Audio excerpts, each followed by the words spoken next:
tal? ¿Cómo están? Bienvenidos a la redacción abierta de Intereconomía, las 6 de la tarde en la península. Las 5 en Canarias. Ahí estamos, muy bien, ya lo sabe de memoria. Mira que llevo diciendo de todos estos días, es una hora menos, una hora menos.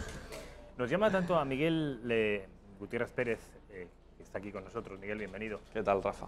Como un servidor, nos llama mucho la atención en esta entradilla que nos han hecho nuestros compañeros de postproducción y de postproducción, esta entradilla que presenta la redacción abierta.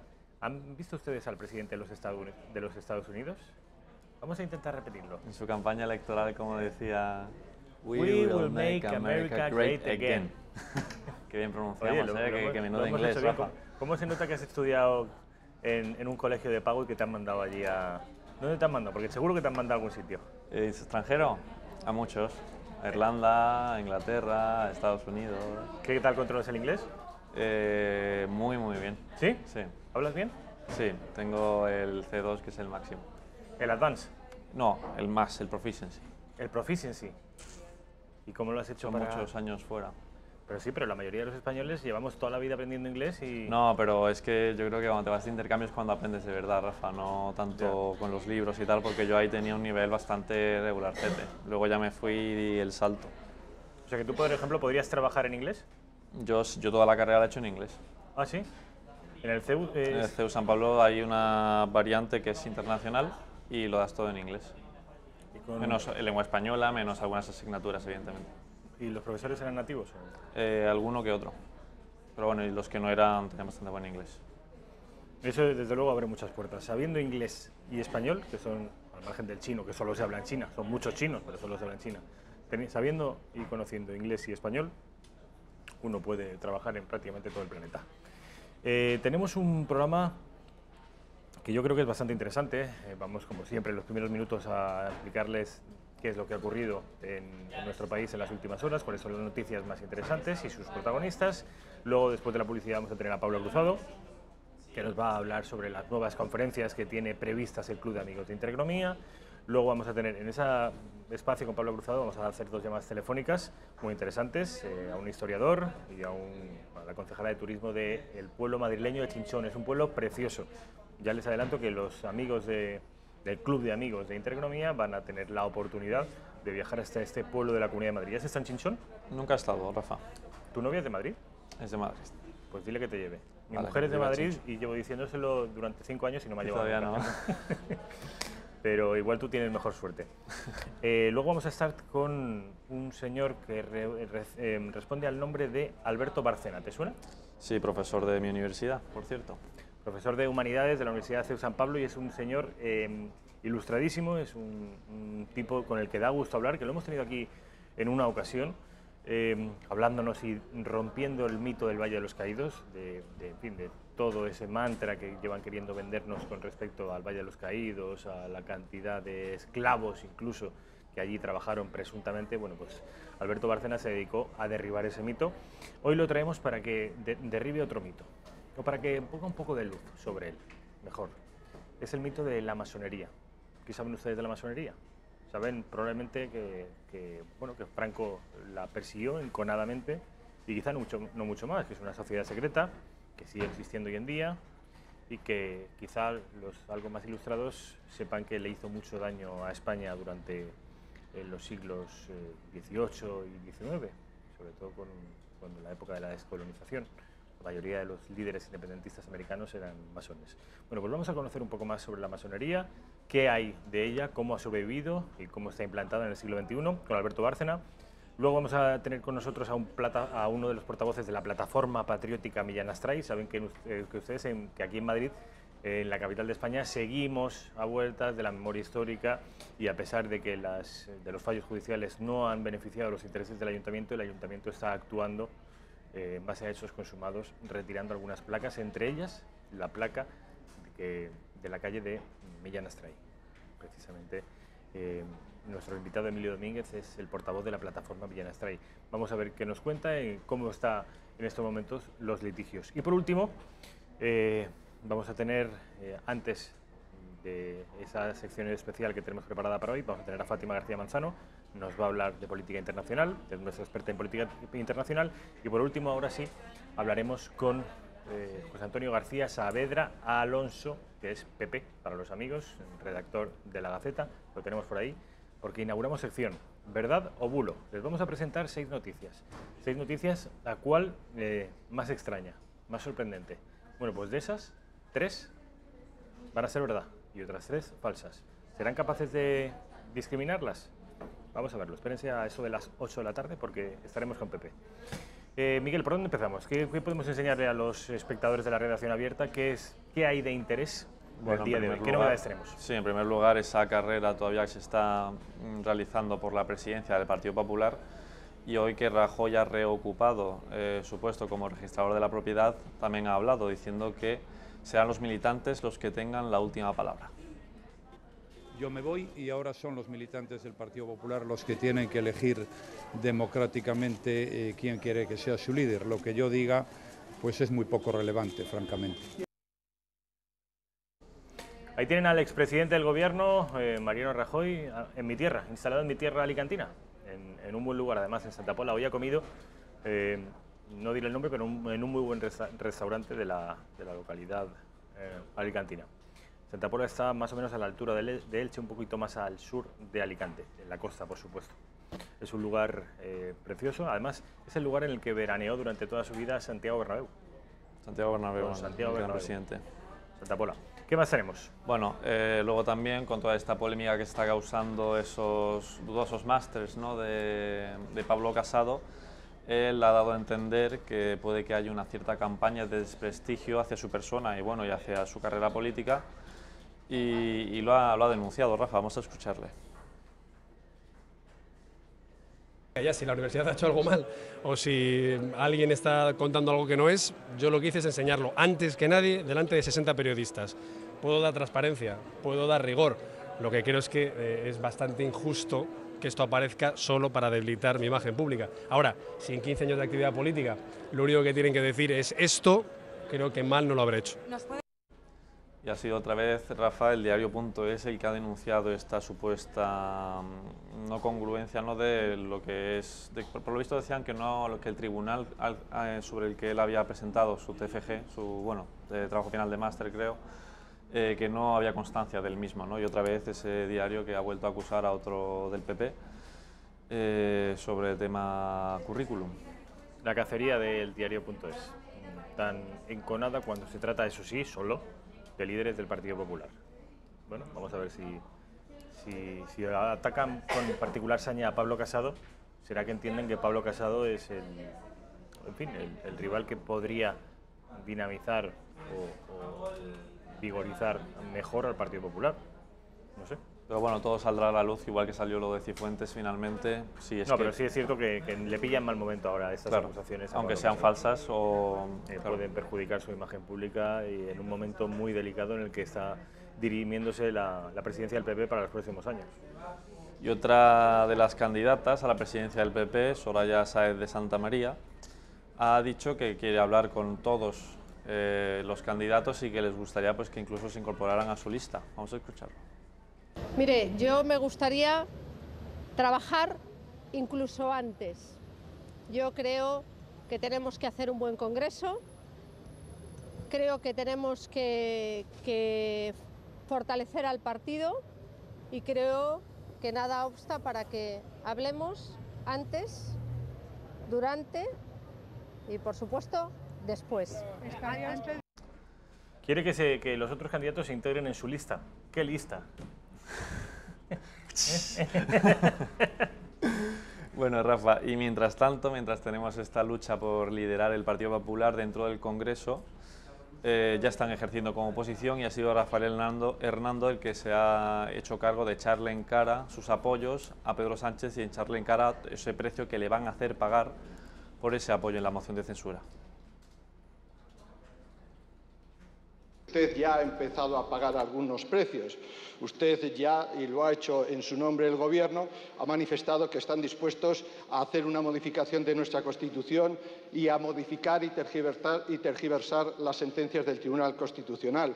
Usted ya ha anunciado a través de su Gobierno que cesaban en el control de las cuentas de la Generalitat, lo que ha permitido que el señor Torra impulse el papel de las viejas embajadas cerradas allí también en el resto de Europa para atacar España, o también que le permitan impulsar esa máquina de propaganda que es la TV3.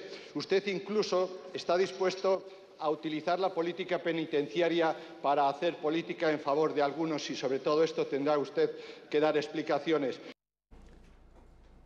Fíjate, Rafa, como le echa en cara que ese intento, ¿no?, de reformar la Constitución, que el Diplocat siga abierto, del que ahora hablaremos, porque lo han dejado muy claro hoy en la Generalitat, y también ese acercamiento de presos políticos, es decir, que ha dicho, mira, a este le das esto, a este otro le das esto y a este otro le das esto. Estás como intentando repagar ese apoyo que te dieron con acciones políticas, y se lo ha echado en cara muy claramente, y yo le he visto a Hernando bastante bien hoy. Y me decías que, bueno, lo hemos podido ver todos, que le está recriminando que la paradiplomacia independentista, es decir, el llamado Diplocat, se abra. O sea, ¿tenemos alguna novedad con respecto a eso? Sí, que hoy le han preguntado al conseller de Acción Exterior en el Parlamento, a Maragall, que iban a hacer con el Diplocat, y ha dicho esto, así de conciso, ¿eh?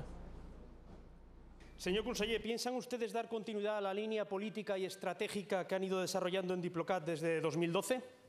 Gracias. Respon el senyor Ernest Maragall, conseller d'Acció Exterior, Relacions Institucionals i Transparència.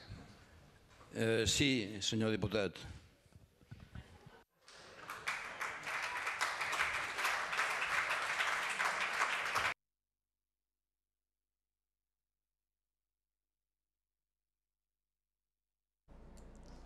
¿Qué hacías saludando? Bueno, no, diciendo que, en fin, más conciso imposible, Rafa. Sí, ¿lo vamos a mantener? Sí, señor diputado, sí. Una vez que le han levantado ese control financiero a la Generalitat, también hay que decirlo, que lo levantó el Partido Socialista.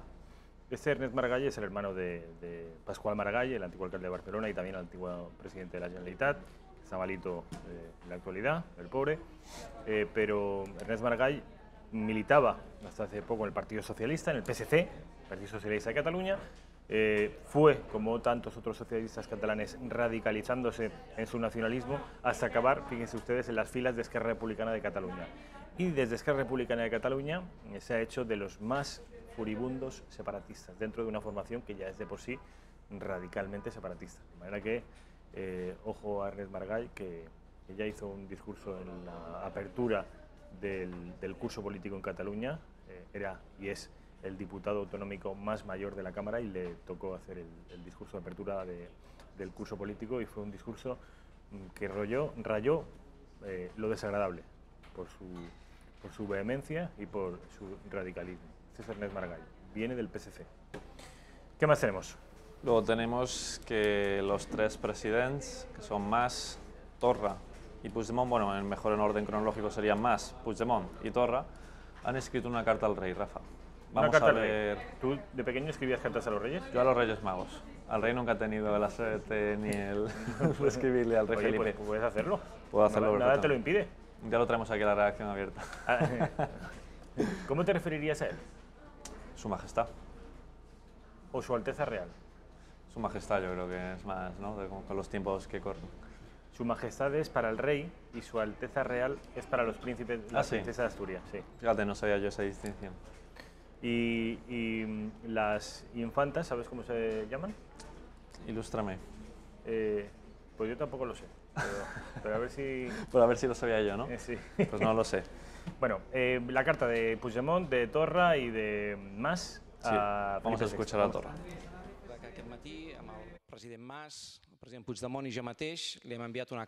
Esta mañana el presidente Mas, el presidente Puigdemont y yo mismo le hemos enviado una carta al rey a la Casa Real explicándole lo que está pasando en este país y que no puede ser que no haya un pronunciamiento del rey sobre esta cuestión. No puede ser que el rey no se dirija al pueblo de Cataluña, a todos los catalanes, explicando, reconociendo, comentando, expresando qué pasó para que el rey de España, el día 3 de octubre, hiciera un discurso como ese. Bueno, pues una carta a Felipe VI de los tres presidentes golpistas. Qué ilusión le va a hacer, ¿no?, cuando reciba en Yo creo que no tiene ni que zarzuela. molestarse en responderla, vamos, porque le están recriminando su discurso a raíz del 1 de octubre, el discurso por la unidad de España. Pero, en fin, Rafa, ¿qué vamos a hacer? Esta gente no cambia. Tenemos un último vídeo, ¿no? Para que acaben Sí. ustedes de enterarse de cómo, si se ha despertado ahora, que es lo que más o menos la hora a la que suele despertarse Miguel los fines de semana, para que se enteren de todo lo que ocurre en España. Les hemos preparado todos estos vídeos, en concreto 8. Y con el último, El que es último, que vas a pues dar paso ahora, sabemos, 9. exacto, sabemos que Pedro Sánchez se va a reunir, mejor dicho, con Quim Torra, pues para hablar de toda esa tensión que hay en Cataluña, ¿no? A ver cómo se puede amenizar de alguna forma, aunque no tiene pinta de que lo vayan a conseguir. Y parece que Pablo Iglesias va a actuar, no sé si como mediador, pero sí como predecesor de Sánchez al reunirse con Torra el lunes que viene para intentar aliviar un poquito las asperezas. La reunión con el presidente de la Generalitat será este lunes a las 12:30 en el Palau de la Generalitat y mi voluntad es ayudar, contribuir a que haya un clima de entendimiento y de diálogo entre el gobierno español y entre las fuerzas políticas catalanas y el gobierno catalán y el conjunto de las fuerzas políticas para que el diálogo y las vías democráticas sean las que informen las políticas que gestionen el conflicto en Cataluña. Ahí ven ustedes a Pablo Iglesias hablando de que va a tener la primera reunión con el presidente racista Quim Torra, Joaquim Torra, con toda la barbaridad de textos, de artículos, de tweets que ha soltado por la boca este tal Quim Torra. Si en vez de ser separatista catalán fuera madrileño y centralista, Pablo Iglesias no osaría jamás pisar el mismo suelo que pisa ese señor, pero resulta que es separatista catalán y las barbaridades las ha dirigido al resto de españoles. Entonces sí que hay que practicar acercamientos, intentar acercar posturas. Bueno, en cualquier caso, lo que está haciendo es allanarle el camino a Pedro Sánchez, que es el que irá después. ¿Es Pedro Sánchez el que se desplaza a Barcelona? No, supongo que será Quim Torra el que se desplace a Madrid. Pues no estoy seguro, Rafa, pero sí que sabemos que va a ser la primera semana de julio, pero sí, vamos a ver si quieren venir a España, no esa España totalitaria de la que hablan ellos. Desde luego vamos o sea, yo ya te aseguro, sin saber, que será el presidente Quim Torra, porque siempre ha ocurrido así, vamos, es el presidente autonómico que se desplaza a la capital de España. No va a ser encima que el presidente del gobierno se desplace a Barcelona. Y tenemos una última hora, Rafa. A ver. Esta carta de la que acabamos de hablar, que han escrito Puigdemont, que ha escrito Torra y que ha escrito más al rey Felipe, pues desde la Casa Real, desde Zarzuela, se ha remitido esta carta a Pedro Sánchez directamente. ¿Se ha remitido a Pedro Sánchez? Sí, se le han trasladado la carta a Pedro Sánchez y a ver qué hace con ella, no lo sé. Pero eso es lo que sabemos, que se le ha trasladado esa carta. A ver qué interpretaciones se extraen de esto que acaba de hacer Zarzuela. Es decir, llega la carta y tal y como me llega, de Zarzuela pasa a Moncloa, que es la residencia oficial del jefe del gobierno. Miguel Gutiérrez Pérez, yo creo que hemos hecho un repaso bastante exhaustivo de lo que da de sí la actualidad política española. Mil gracias, como siempre. A ti, Rafa. Un placer, vamos a publicidad y a la vuelta estamos con Paula Cruzado, el Club de Amigos.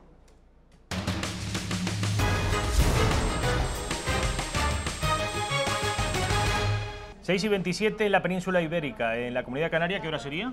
Una hora menos. ¿Qué son? Las 5 y 27. Fíjate tú, cómo se nota. Esta chiquilla es de ciencias, ¿eh? Prueba de trivial, aprobada. Paula Cruzado, bienvenida. ¿Qué tal estás? Muy bien, buenas tardes. Buenas tardes.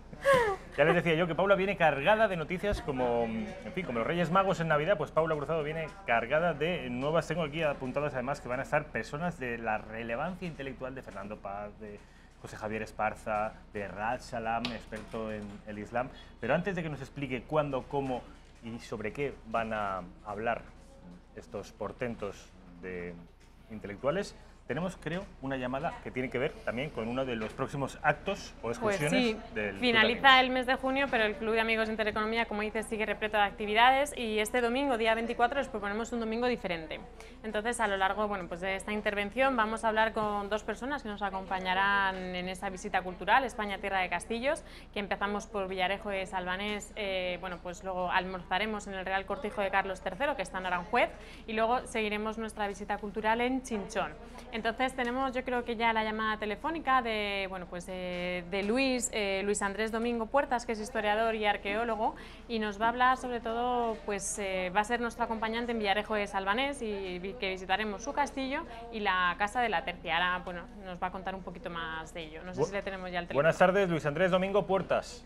Hola, buenas tardes, ¿qué tal? ¿Qué tal? Bienvenido a la redacción abierta. Al habla Rafael Núñez Huesca y tenemos aquí a Paula Cruzado. Hola Luis, ¿qué tal? Hola, encantado. Bueno, como sabes, este domingo, el día 24, nada, dentro de un par de días vamos a estar por allí. ¿Y qué nos puedes decir de esa maravillosa ciudad? Bueno, pues Villarejo de Salvanés es un municipio que está ubicado en el sureste de la Comunidad de Madrid, a 50 kilómetros de la capital, justo en la A3. Y bueno, es un municipio que tiene una historia bastante interesante desde la Edad Media. Y bueno, fruto de esa historia, pues gozamos hoy en día de algunos monumentos muy relevantes, como lo que van a visitar el domingo, que es el castillo con su centro de interpretación, y la Casa de la Tercia, que alberga un museo etnográfico y una sala de exposiciones temporales. Creo que el castillo es impresionante y podremos visitarlo por dentro, ¿no es así, Luis? Sí, el castillo de Villarejo de Salvanés conserva todavía una torre del homenaje que es única en su género por la morfología que tiene. Y bueno, se rehabilitó hace 11 años, actualmente pues es uno de los focos turísticos de la localidad porque alberga un centro de interpretación donde se puede aprender, pues bueno, aparte de la historia general de Villarejo de Salvanés, pues cuál fue la evolución de esta importante fortaleza. Se puede subir hasta arriba, disfrutar de las vistas que hay desde la parte superior de la torre, que abarcan todo el casco urbano y el entorno. Y bueno, la verdad es que es una visita realmente interesante. Ahí estamos viendo imágenes que desde luego es precioso, ¿eh, Paula? Sí, la verdad es que es impresionante el castillo. ¿Cuántas escaleras hay que subir por curiosidad? Porque lo estamos viendo y que es como, parece que muy alto. Bueno, el castillo, o sea, tiene, para subir hasta arriba del todo hay que subir 105 escalones. Pero bueno, son distintas plantas en las que se va parando, en las que se va haciendo un pequeño descanso para ir, digamos, recorriendo los distintos espacios del centro de interpretación. Y bueno, no se hace especialmente pesado. Luego cuando uno llega arriba, pues merece la pena, ¿no?, el haber hecho el esfuerzo porque las vistas son impresionantes. Y la Casa de la Tercia, que también lo vamos a visitar. Cuéntanos un poquito, Luis. Sí, bueno, la Casa de la Tercia es otro edificio emblemático en la historia de Villarejo de Salvanés. Fue en origen la sede de la Encomienda Mayor de Castilla de la Orden Militar de Santiago. Era algo así como una especie de casa en la que se recaudaban los impuestos que los vasallos de esa encomienda, es decir, los vecinos de Villarejo y de otras poblaciones que dependían de él, pues tributaban a la Orden Militar de Santiago, y ahí se almacenaban y se transformaban, con lo cual pues conserva todavía la antigua bodega de la casa, que es una de las más antiguas de la Comunidad de Madrid, se remonta al siglo XV, y en ella pues hay un museo etnográfico donde pues hemos querido mostrar un poquito lo que ha sido la tradición del trabajo en el campo en Villarejo de Salvanés, en productos básicos como el cereal, la aceituna, la uva y también el esparto, que fue una producción muy relevante en el pasado. Pues muchísimas gracias, Luis. La verdad es que, bueno, tiene pinta, es una visita que les aconsejo a todos que se apunten con nosotros, con el Club de Amigos de Intereconomía, para que puedan visitarlo y sobre todo pues seguir escuchando y seguir aprendiendo de vosotros que tanto sabéis. Muchísimas gracias, Luis, por entrar esta tarde con nosotros. Muchísimas gracias a vosotros. Un saludo, Luis. Buenas tardes. Buenas tardes. Pues como decíamos, Rafa, el recorrido sigue, almorzaremos en el Real Cortijo de Carlos III y pasaremos a Chinchón. En Chinchón, ¿qué visitaremos? Visitaremos la plaza, la torre y la iglesia. Y tenemos, no sé si ya tenemos conexión telefona con la concejala de Cultura. No. Me dicen pues que en un par de minutos. La tendremos en un par de minutillos, que se llama Fátima, si lo tengo por aquí apuntado, Fátima Magallanes, que es la concejala de Cultura de Turismo, perdón, de Chinchón, y nos va a explicar, pues eso, el recorrido que haremos será la plaza, la torre y la iglesia, que es de decir que la hacemos después de comer y luego ya una vez que la hayamos visitado, bueno, pues hayamos hecho el recorrido por sus calles de Chinchón, volveremos a Madrid. El autobús sale a las 9:30 de la mañana desde la sede del Club de Amigos de Intereconomía, y para apuntarse nos tienen que llamar a ese número que aparece en pantalla, al 91 616 2464, para que, bueno, pues podamos reservarle su asiento en el autobús, Rafa, que es importante. Decir que en estas visitas, perdona que te corte, Rafa, no solo nos lo pasamos bien acompañado de amigos y pasamos un día fenomenal. Lo que intentamos, Rafa, es sobre todo pues aprender más. Hay muchas veces, lo hicimos con Patrimonio Nacional y ahora pues lo vamos a hacer con España Tierras de Castillos. Por eso, bueno, pues siempre intentamos que nos guíen o que nos haga la visita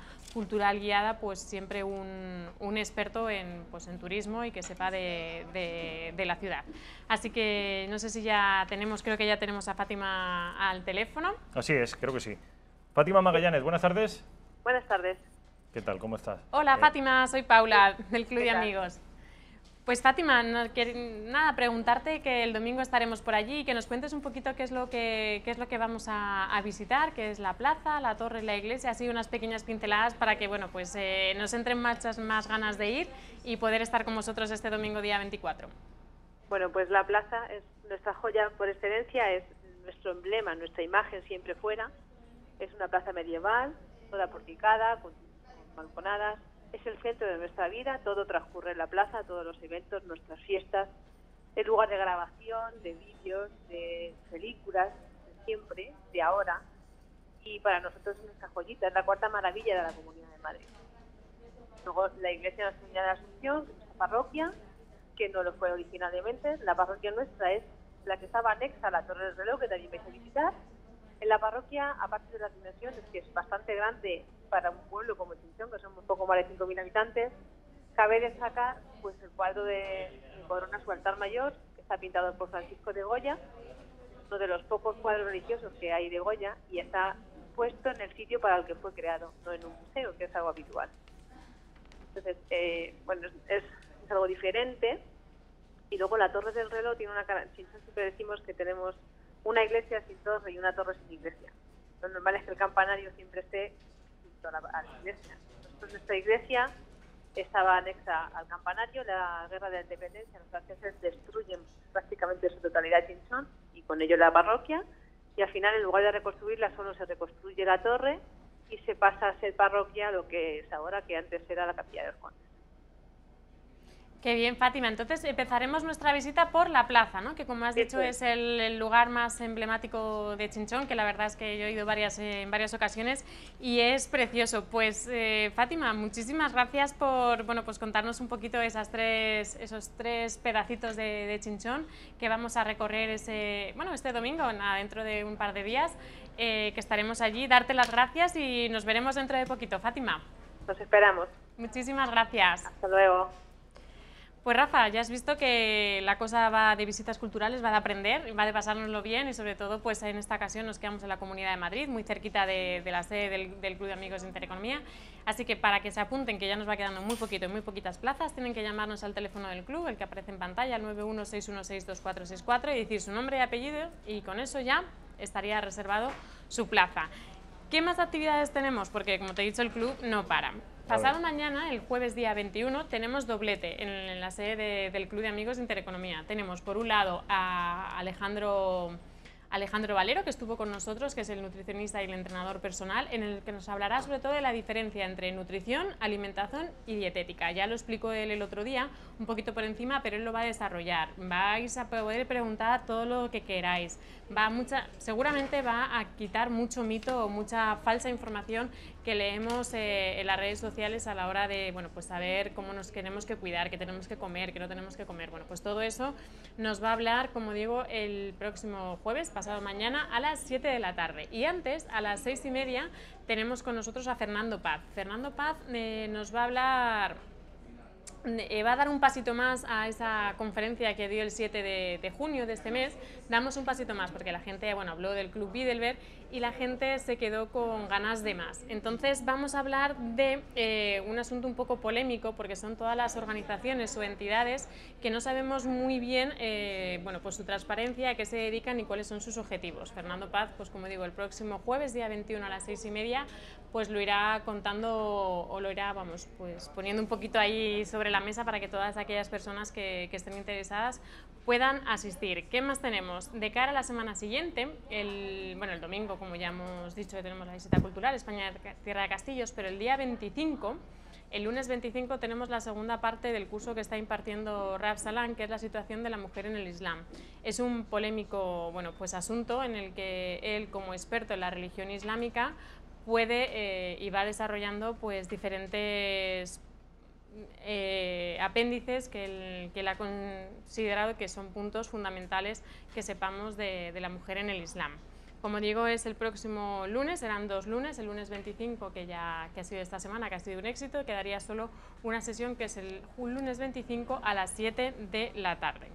¿Qué más seguimos? Seguimos con la degustación de productos gourmet, que va a ser el miércoles 27, era hoy, pero bueno, pues como por circunstancias del fútbol que juega España a las 8 y no queremos que nadie se lo pierda, ni el fútbol ni nuestra actividad, pues lo hemos pospuesto al siguiente miércoles 27. Se sigue siendo los mismos productos, ostras francesas, embutidos ibéricos que la verdad es que están espectaculares, pastel ruso y luego una cecina de Wagyu, que no sé muy bien cómo se dice, pero creo que es impresionante.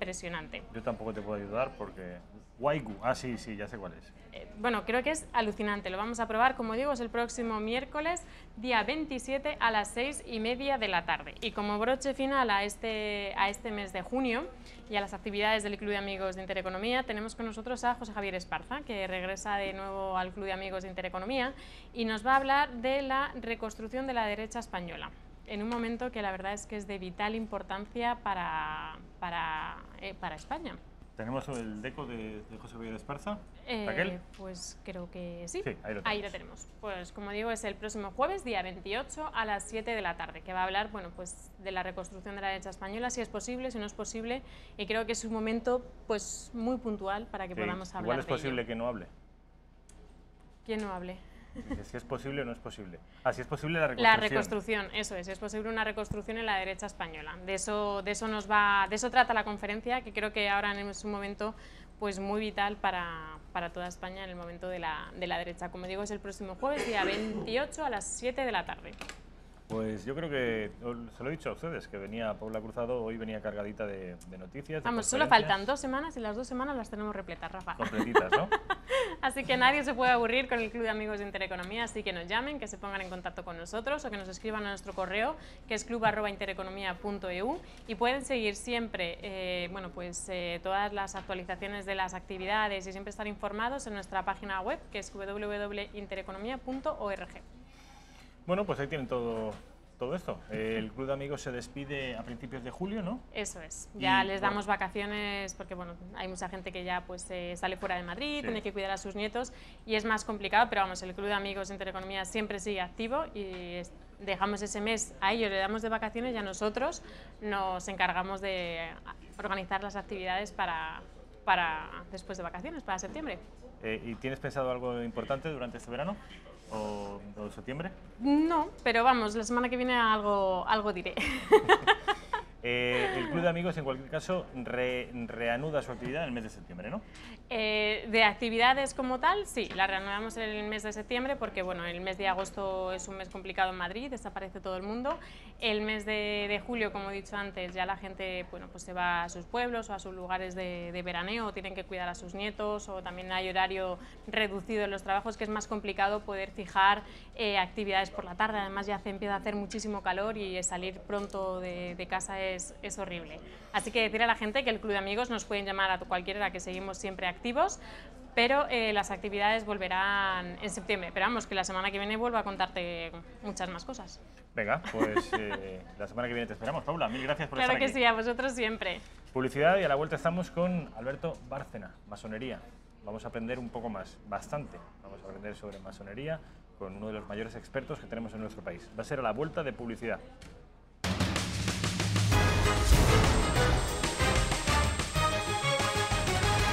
¿Qué tal? ¿Cómo están? Las 18:48, prácticamente 7 menos 10 de la tarde. Estamos en presencia de Alberto Bárcena. Don Alberto, un placer. Un placer que esté aquí. Alberto Bárcena lo conocerán porque estuvo hace aproximadamente un mes y medio, más o menos, o 2 meses, para hablar sobre algo que además está en los últimos días muy de candente actualidad, como se suele utilizar la coletilla, y es el Valle de los Caídos. Fue una charla magistral que nos ofreció el doctor Bárcena sobre la verdadera historia del Valle de los Caídos, que además fue el asunto que ocupó su tesis doctoral, ¿no es así? Además, cortamos y extractamos esa entrevista que le hice al señor Bárcena, la pusimos en internet y está funcionando, no sé si lo sabía, pero está funcionando como un tiro, porque son cosas que no se suelen escuchar, no es lo habitual, porque es prácticamente un relato opuesto, no diferente, no matizado, no, radicalmente opuesto al relato oficial y hoy hegemónico con respecto del Valle de los Caídos. Sea como fuere, Alberto Bárcena no está hoy aquí para hablarnos del Valle de los Caídos. Está para hablarnos, le llamamos y le pedimos que viniera para hablarnos de la masonería. Un asunto que siempre está de moda, de vez en cuando es como el Guadiana, que aparece y desaparece.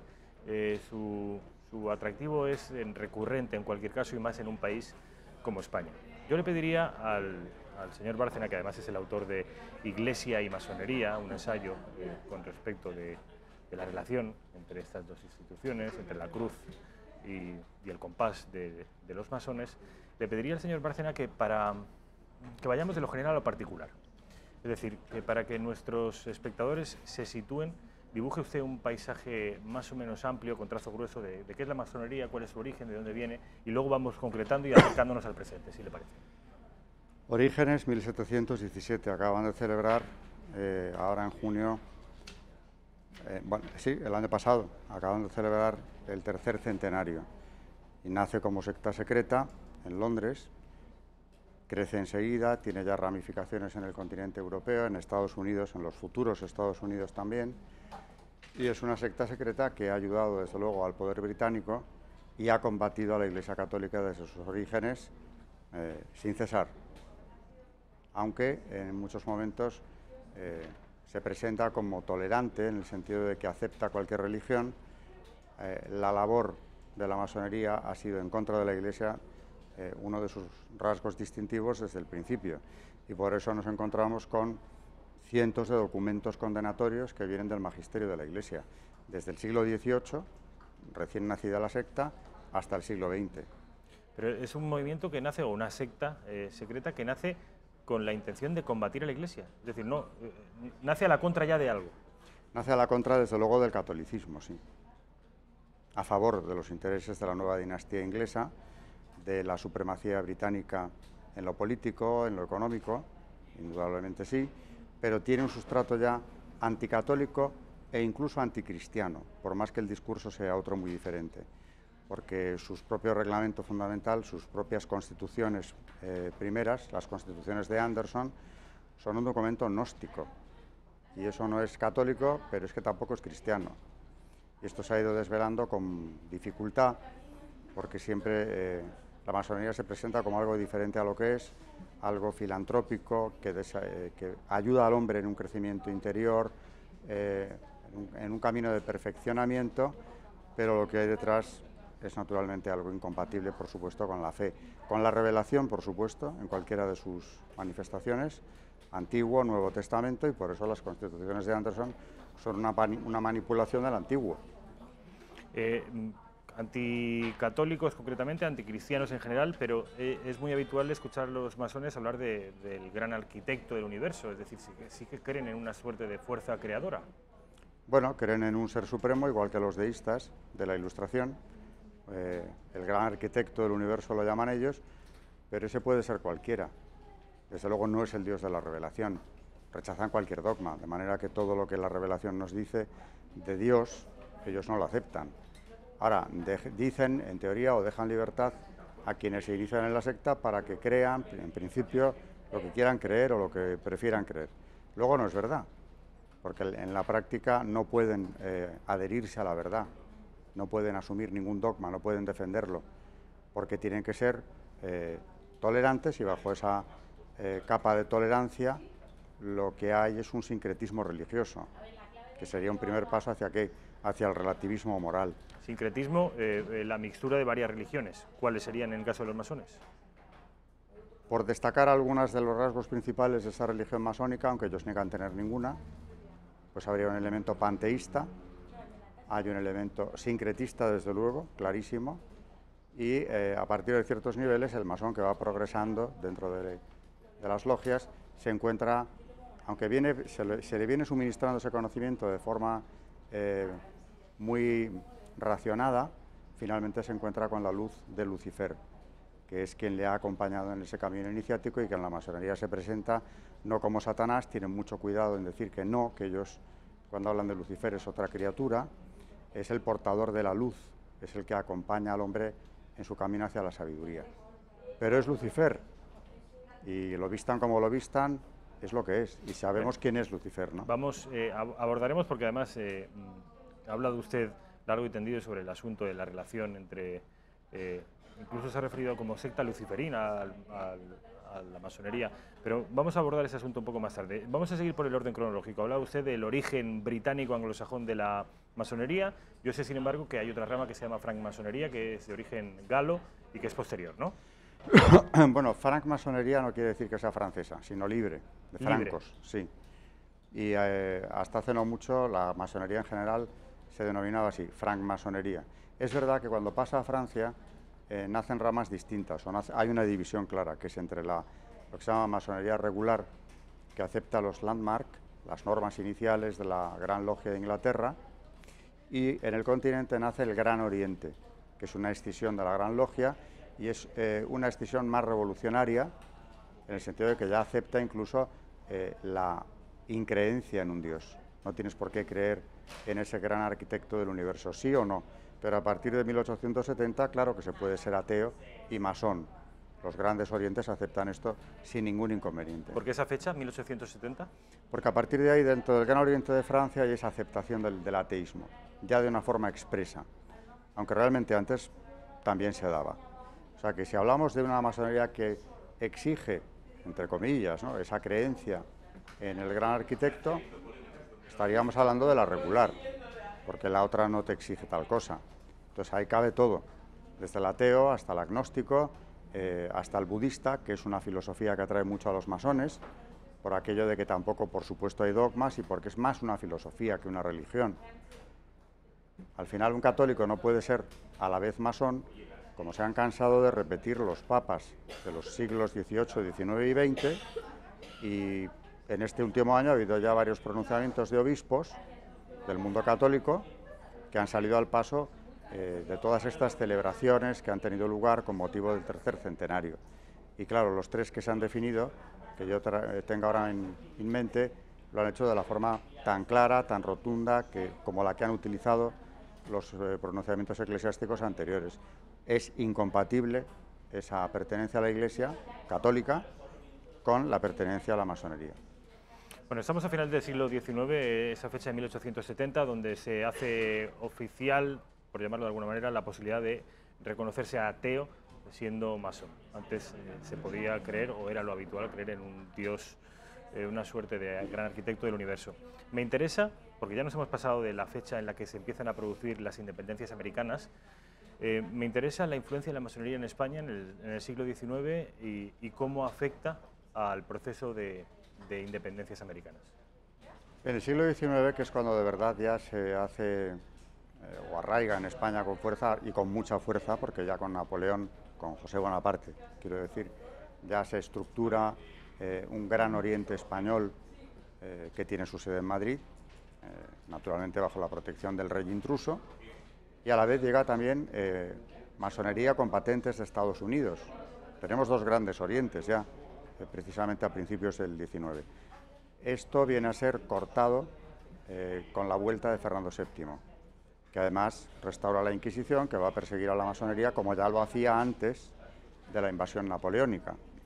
Sin embargo, la masonería ya ha quedado aquí en España y está formada por una serie de logias que todas ellas conspiran, desde luego, contra la monarquía absoluta, y prácticamente la mayor parte de los jefes de partidos o de todas las ramas del liberalismo a lo largo del XIX van a pertenecer de una manera o de otra a la masonería, que se va extendiendo a lo largo del siglo, siempre en una deriva cada vez más revolucionaria. Las divisiones del Partido Liberal son escisiones que han tenido lugar previamente en las logias. Esas divisiones del Partido Liberal entre moderados y progresistas, de los progresistas los demócratas y de estos los republicanos, son escisiones previas de las logias masónicas. Por tanto, el Partido Liberal es un partido prácticamente, no digo trufado, sino dirigido desde la masonería en sus diferentes obediencias, si se quiere, pero con un centro común conspiratorio y anticatólico. De ahí las persecuciones contra la Iglesia que tienen lugar ya en la España del siglo XIX. Las independencias americanas, ¿qué papel juega la masonería en que España se quede sin apenas colonias? Papel decisivo. Ya uno de los padres de todas las independencias americanas, Francisco Sebastián Miranda, crea con vistas a esa gran conspiración contra España, contra los dominios la soberanía española en América, una logia, la Gran Reunión Americana, de la cual luego van a ir saliendo los principales libertadores, entre comillas, de las naciones que van naciendo cuando se independizan, ¿no? San Martín, Bolívar, el propio O'Higgins, fundan unas sociedades secretas, la Sociedad de Lautaro, que se ha debatido si eran o no propiamente una masonería o no, pero que la masonería hispanoamericana reivindica como, por supuesto, algo suyo. Pero al margen de esas, los primeros que luchan contra la soberanía española en América están iniciados en logias europeas, o, bueno, incluyendo las españolas, que también son clandestinas, pero ya están ahí. En Cádiz hay unas logias fuertes que van a estar en connivencia con las logias de Hispanoamérica, y estas reciben el apoyo de las españolas, pero también de las inglesas y norteamericanas. Sin esa ayuda, la independencia de América no sé si hubiera llegado a darse, pero hay un clarísimo ejemplo, que es el pronunciamiento de Riego en las Cabezas de San Juan, cuando el ejército español tenía que partir hacia América precisamente en un segundo intento de sofocar las rebeliones, y lo que hace, en lugar de partir hacia allí, bueno, Riego y todos los oficiales que se sublevan con él, es dar un golpe de Estado, llegar hasta Madrid, imponer a Fernando VII la Constitución, y a partir de ahí viene el trienio liberal, que es un trienio absolutamente masónico, con una fuerte persecución anticatólica, como siempre que esto ocurre. Y claro, América se pierde irremisiblemente, porque ya nadie tiene interés en ir a recuperar aquellos territorios. Es más, la propaganda masónica lo que les dice a los soldados que van a embarcar camino de América es que les han engañado, porque nuestros hermanos del otro lado del Atlántico no luchan contra España, sino contra el régimen absoluto. Era mentira, por supuesto que era mentira. Es decir, que la independencia americana se produce, las independencias, no solo con la connivencia, sino con la complicidad y la colaboración de nuestras logias masónicas. Son ellas las que absolutamente promueven. Fíjese que el manifiesto con el que Riego subleva a los primeros sublevados, porque esto fue un proceso lento, le llevó meses, allí en las Cabezas de San Juan, está redactado por un masón del grado 33, que es Juan Álvarez Mendizábal, que cuando llegue al poder, ¿qué hará? Desamortización eclesiástica. Es decir, lo mismo que se había hecho en Francia unos años antes, en la Revolución, neutralizar a la Iglesia privándole de todos sus bienes, edificios y demás, algo que la imposibilite para realizar la función que venía desarrollando desde la Edad Media. ¿Por qué esa obsesión antiespañola, al margen de anticatólica, antiespañola de la masonería? ¿Por ver en España la representación más fiel desde un punto de vista político de la cruz, por ejemplo? Sin duda. Es más, un masón arrepentido de serlo, exmasón, tras una conversión religiosa fuerte en el siglo XIX, Mariano Tirado Rojas, que ha dejado una obra importante sobre el tema, la masonería en España, dice más o menos, citándole de memoria, decir español es decir católico. Para acabar con una, con la Iglesia, había que acabar con la otra, con España. España, en el imaginario masónico, ha sido la enemiga tradicional, no solo porque tenga un origen anglosajón, que ahí tenemos otro elemento de geopolítica también opera, sino porque es uno de los, o ha sido durante siglos, uno de los bastiones principales del catolicismo, tanto en Europa como al otro lado del Atlántico. España, por tanto, aparece desde siempre, desde que nace la secta, como un objetivo a abatir, por diferentes motivos, pero muy principalmente el religioso. Dice usted en algunas entrevistas que he leído que la masonería ha demolido la civilización cristiana, palabras literales de usted. Alguien podría pensar que, siendo y aceptando, como es comúnmente sabido, que la masonería es anticatólica y anticristiana, ¿No sería darle demasiado envergadura hablar de que la masonería ha demolido la civilización cristiana? Ha contribuido, por lo menos, como poco, de manera muy eficaz a esa demolición. Porque, claro, el pensamiento masónico se ha ido introduciendo en el pensamiento, en la sociedad europea y americana, ya durante 300 años, imponiendo criterios, puntos de vista, planteamientos que se van introduciendo poco a poco, siempre bien vestidos, arropados de un lenguaje adecuado, como es tolerancia, como es laicismo, la separación Iglesia-Estado, como es progreso. Progreso, por ejemplo, en el siglo XIX, que era uno de los puntos fundamentales de la acción masónica, la familia. Ya en el XIX hablaban de reformarla. Y en aquella época la reforma empezaba con la desacralización del matrimonio. Matrimonio civil, divorcio, que luego ya ha sido adoptado hasta por una buena parte de los católicos como algo bueno, el que quiera que se divorcie, pero sin darnos cuenta hemos asumido una tesis masónica, y es que no hay unión sagrada, porque no hay sacramentos, porque no hay dogmas, porque lo católico está estorbando el progreso de la civilización humana. Por tanto, ya una vez que has demolido ese principio, ese concepto del matrimonio como algo sagrado, podemos empezar, y claro, ya unos años más tarde, bastantes años más tarde, consolidado el divorcio, pues podemos empezar a introducir leyes como el aborto, por ejemplo, la legalización de todos los anticonceptivos imaginables, el matrimonio homosexual, etcétera, que son leyes que los propios masones admiten que se han redactado en las logias. Dice usted Esos también los franceses, concretamente los masones franceses. Muchas leyes se dicen primero en las logias masónicas antes que en los parlamentos. Sí, pero es que eso lo dicen ellos. Bueno, sí, pero que lo diga, que se hayan redactado antes en las logias no significa que haya una relación causa-efecto entre la redacción en la logia y luego la legislación en los parlamentos. ¿Cómo que no? En primer lugar, eso se redacta en la logia en la que el político en cuestión o asesores de los políticos están, a la que pertenecen. Por ejemplo, la del aborto. Esto lo cuenta el doctor Pierre Simon. En Francia era asesor de la ministra Simone Veil, que es la que saca adelante la ley del aborto. Tenía como asesor al gran maestro del Gran Oriente de Francia, Pierre Simon. Lo fue después. Tiene un libro muy revelador llamado La vida ante todo, donde explica que el aborto, la ley Veil, como la llaman allí, es una victoria del pensamiento judeo-cristiano o de la masonería sobre el pensamiento judeo-cristiano. Lo dice abiertamente. ¿Y cómo funciona el asunto? Pues esto lo han contado también dos masones que han dejado la masonería. Maurice Queye, en Francia también, y Sergio Abad Gallardo, que aunque el nombre es español, es francés también, y los dos cuentan lo mismo. Primeramente se redacta o se va puliendo, se plancha el documento en la logia y luego esto se lleva al Parlamento. Y allí se saca adelante con el apoyo de todos los diputados masones, sean del partido que sean, las fraternidades masónicas. La ley Neuwirth, que es la que legalizaba los anticonceptivos en Francia, fue aprobada y aplaudida por los masones de cualquier partido francés. Claro, esto para el público, naturalmente, es algo que permanece invisible hasta que alguno va y lo cuenta. Nadie entendía por qué, o nadie entiende a día de hoy, por qué los diferentes partidos aprueban con ese entusiasmo leyes que en ciertos partidos son contrarias al ideario del electorado. Porque opera mayor grado la lealtad masónica que la lealtad parlamentaria o la lealtad incluso nacional.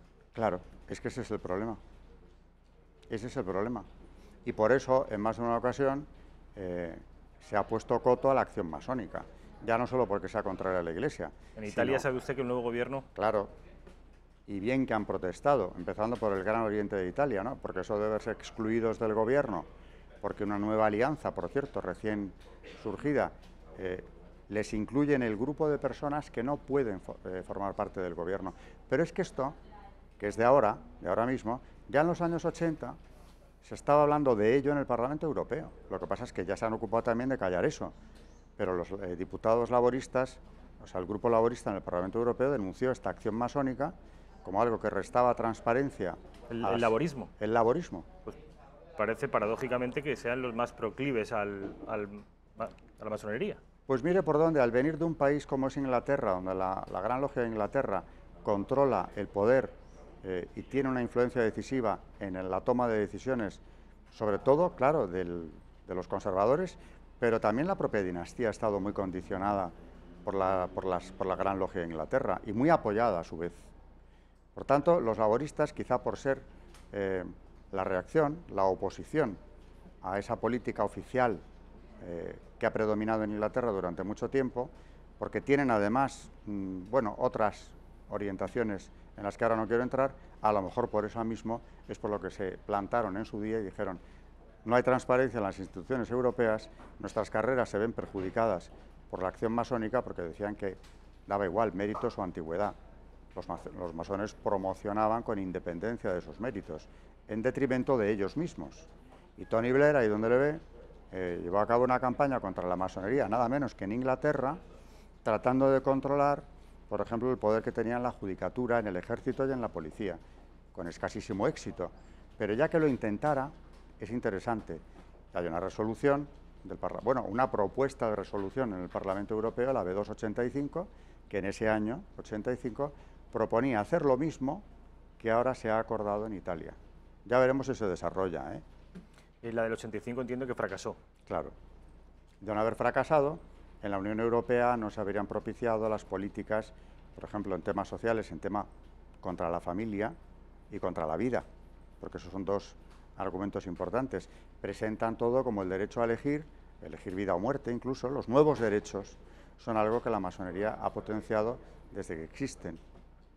De no haber tenido ese peso en las instituciones europeas, evidentemente este tipo de leyes o no hubieran visto la luz nunca o hubieran sido muy matizadas. Pero cuando se encuentra uno con esa unanimidad en los parlamentos, el europeo o aquí mismo en las autonomías, ¿no?, por ejemplo. ¿Y por qué salen adelante esas leyes con tantos apoyos? Pues porque por encima de los partidos ha funcionado esa fraternidad. Esto se llama ingeniería social anticristiana, para resumir.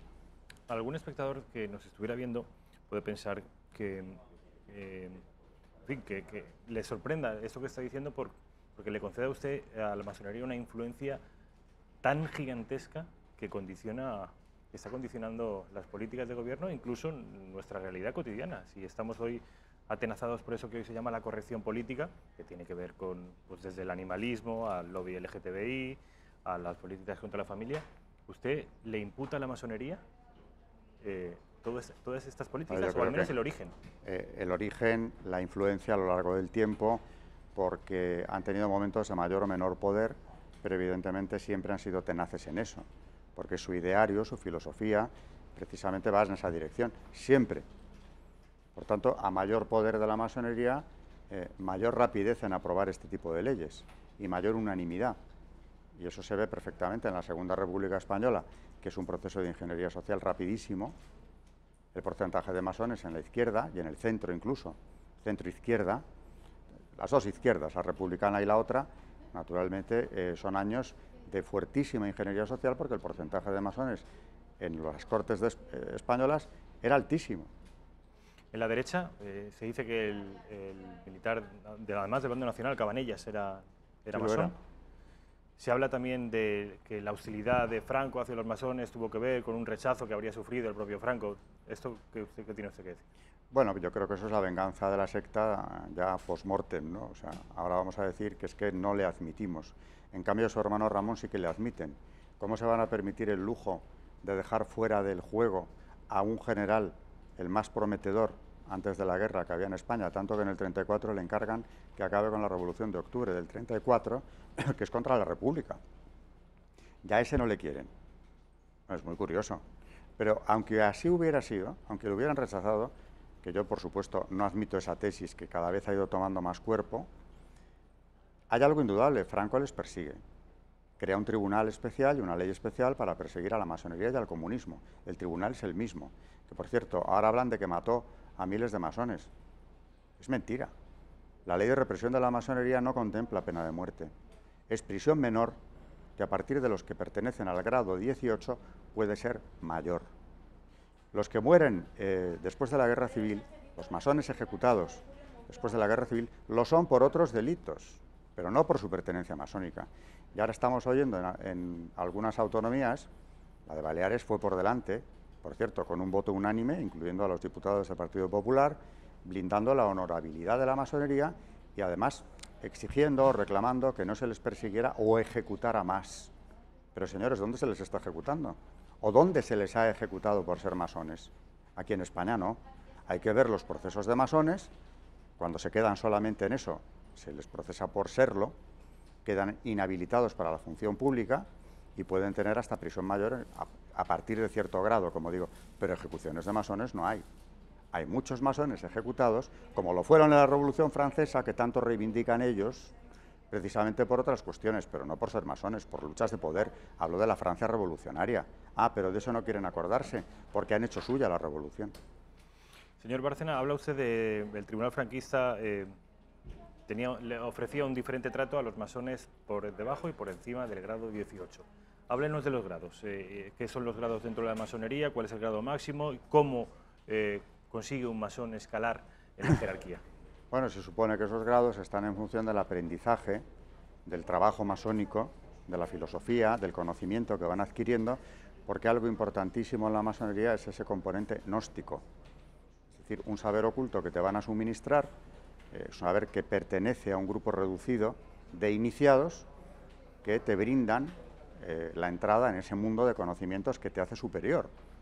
Entonces, por grado se te va suministrando ese conocimiento. Pero claro, algo que también ha servido como argumento para condenar la secta es que muchas veces los que se inician en los primeros grados, los azules, no saben exactamente ni dónde están entrando ni qué estrategias se les están imponiendo o por qué, de dónde vienen esas estrategias. Pues a medida que va subiendo de grado, el masón se va encontrando con un mayor cúmulo de conocimientos, pero sobre todo con un lavado de cerebro, podríamos denominarlo así, como en toda secta, que les hace ver las cosas de modo distinto, interpretar las cosas de modo distinto. Por ejemplo, en las ceremonias masónicas, en unas cuantas, hay un ataúd con 3 columnas a los lados. La cuarta es la que no ve. Ya la verá cuando progrese en el conocimiento. Es decir, que tu propia mente te hará alcanzar una sabiduría que ahora mismo no puedes ni siquiera imaginar. ¿Qué pasa? Que en ciertos grados, hay 33 en el rito escocés, antiguo y aceptado, que es uno de los 2 mayoritarios a nivel mundial, y en España lo mismo. Y en el 29 lo que se practica es auténticamente, por más que lo camuflen, una consagración a Baphomet, que no deja de ser una encarnación luciferina, que al final es el demonio. Luego, el que haya llegado a ese grado ya sabe dónde está.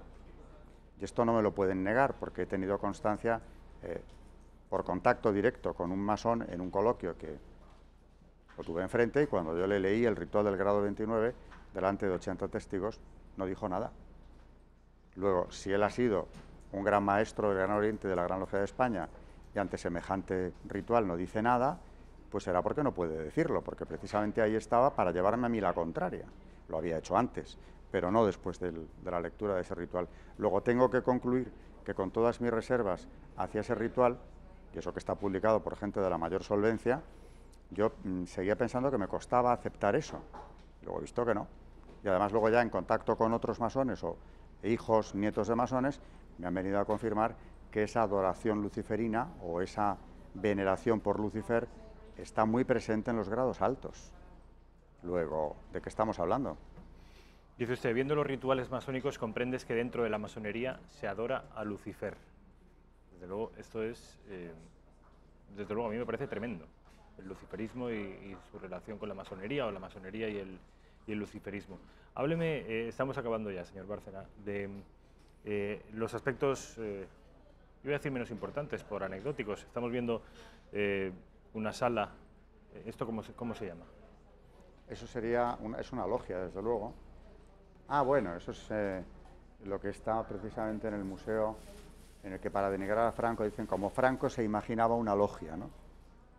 Algo muy siniestro, con unos encapuchados, etcétera. ¿Y no es así? Como quería, bueno, depende en qué grados y rituales, pero claro, en la mayor parte de logias no van así, ni se ponen la calavera, aunque la calavera, el ataúd, forman parte del ritual, porque es o bien el ataúd de Irán Abif, que es un personaje clave en su historia, o la muerte como simbología del estado en que se encuentra el profano, pero esa calavera con los ojos verdes, por ejemplo, ¿no?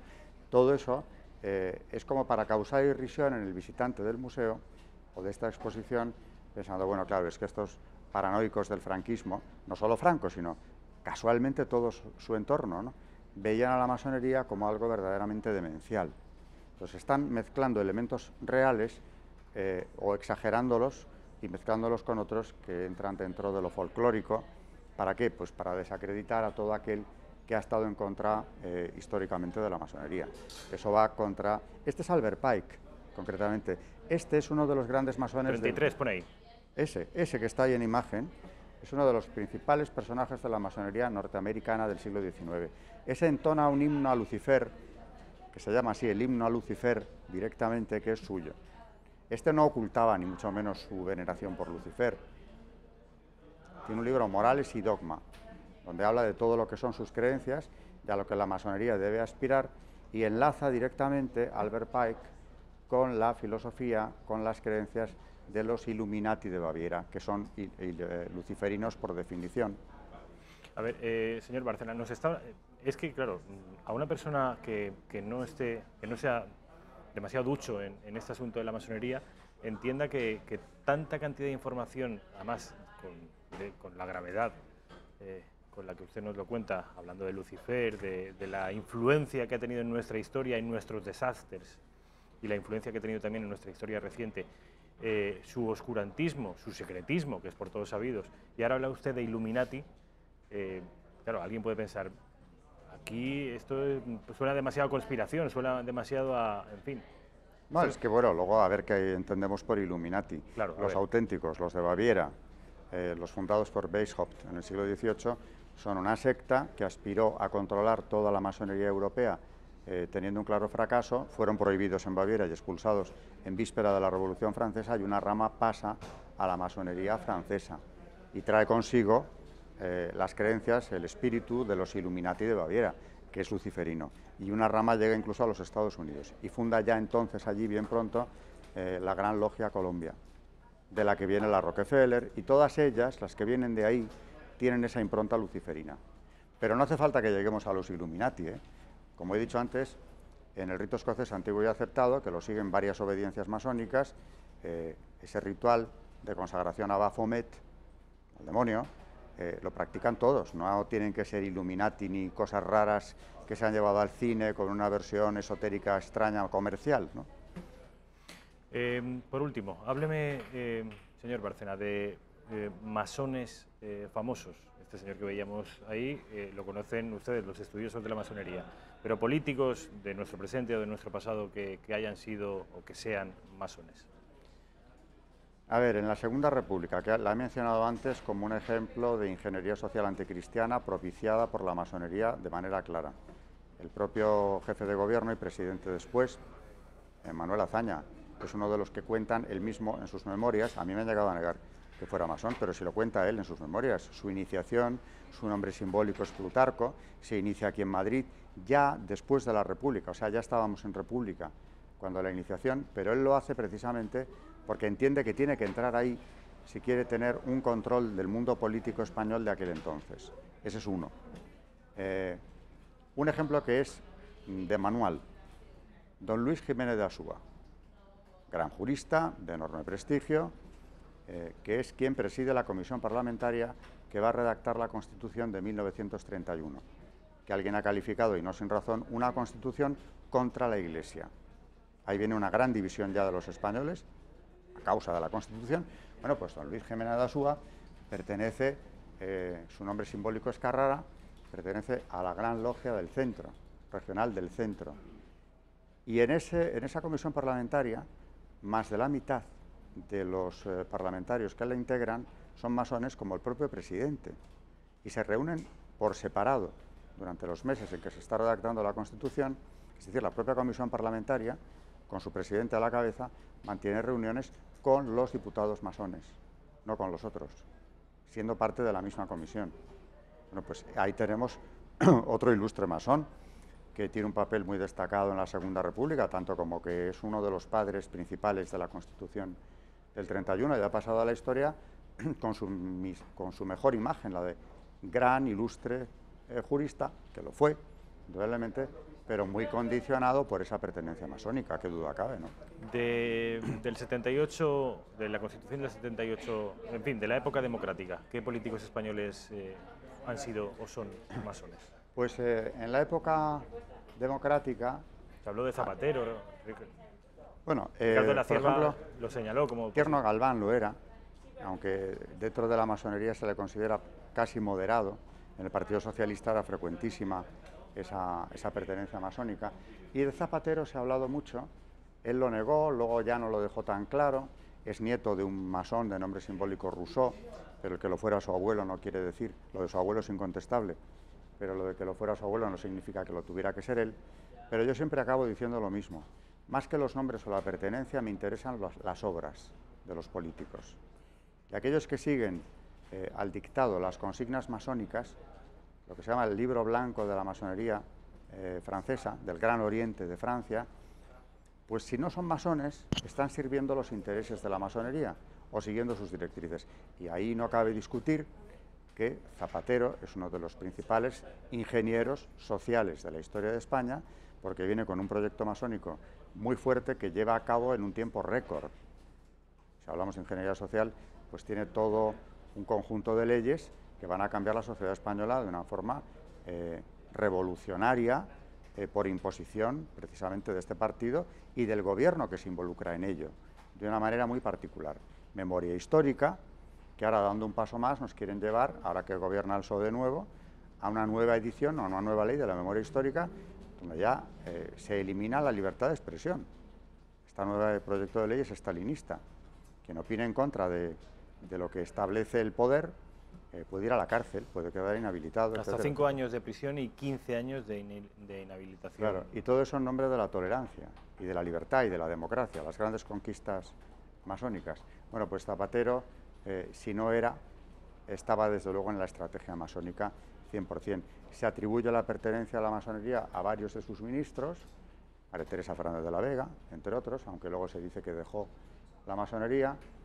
Él estuvo ahí entre dos aguas. ¿Puede ser mujer y pertenecer a la logia? Sí, depende de qué obediencia. Por ejemplo, la regular no acepta mujeres a día de hoy, pero por eso la reina de Inglaterra no ha podido ser jefa de la masonería, es gran protectora de la masonería inglesa.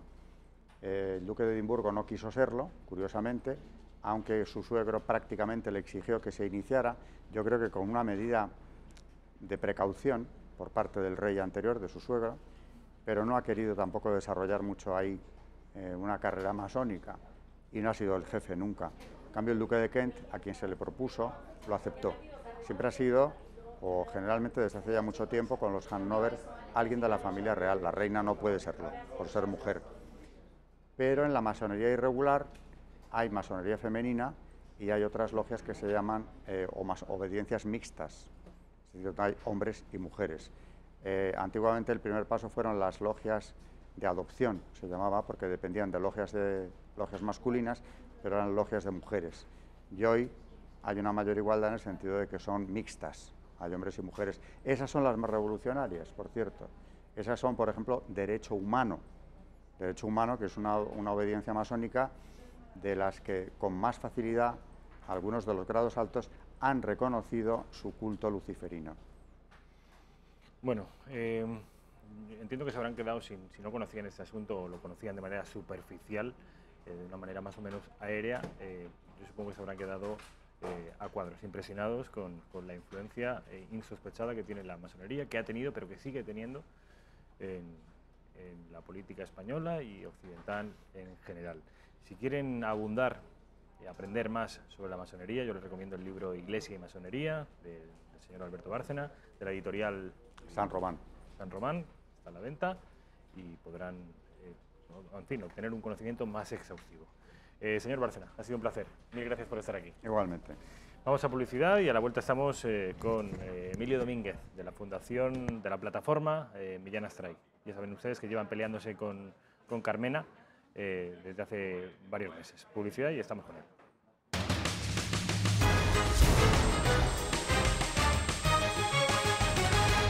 ¿Qué tal? ¿Cómo están? 19:35, las 7:35 en la península, las 6:35 en Canarias.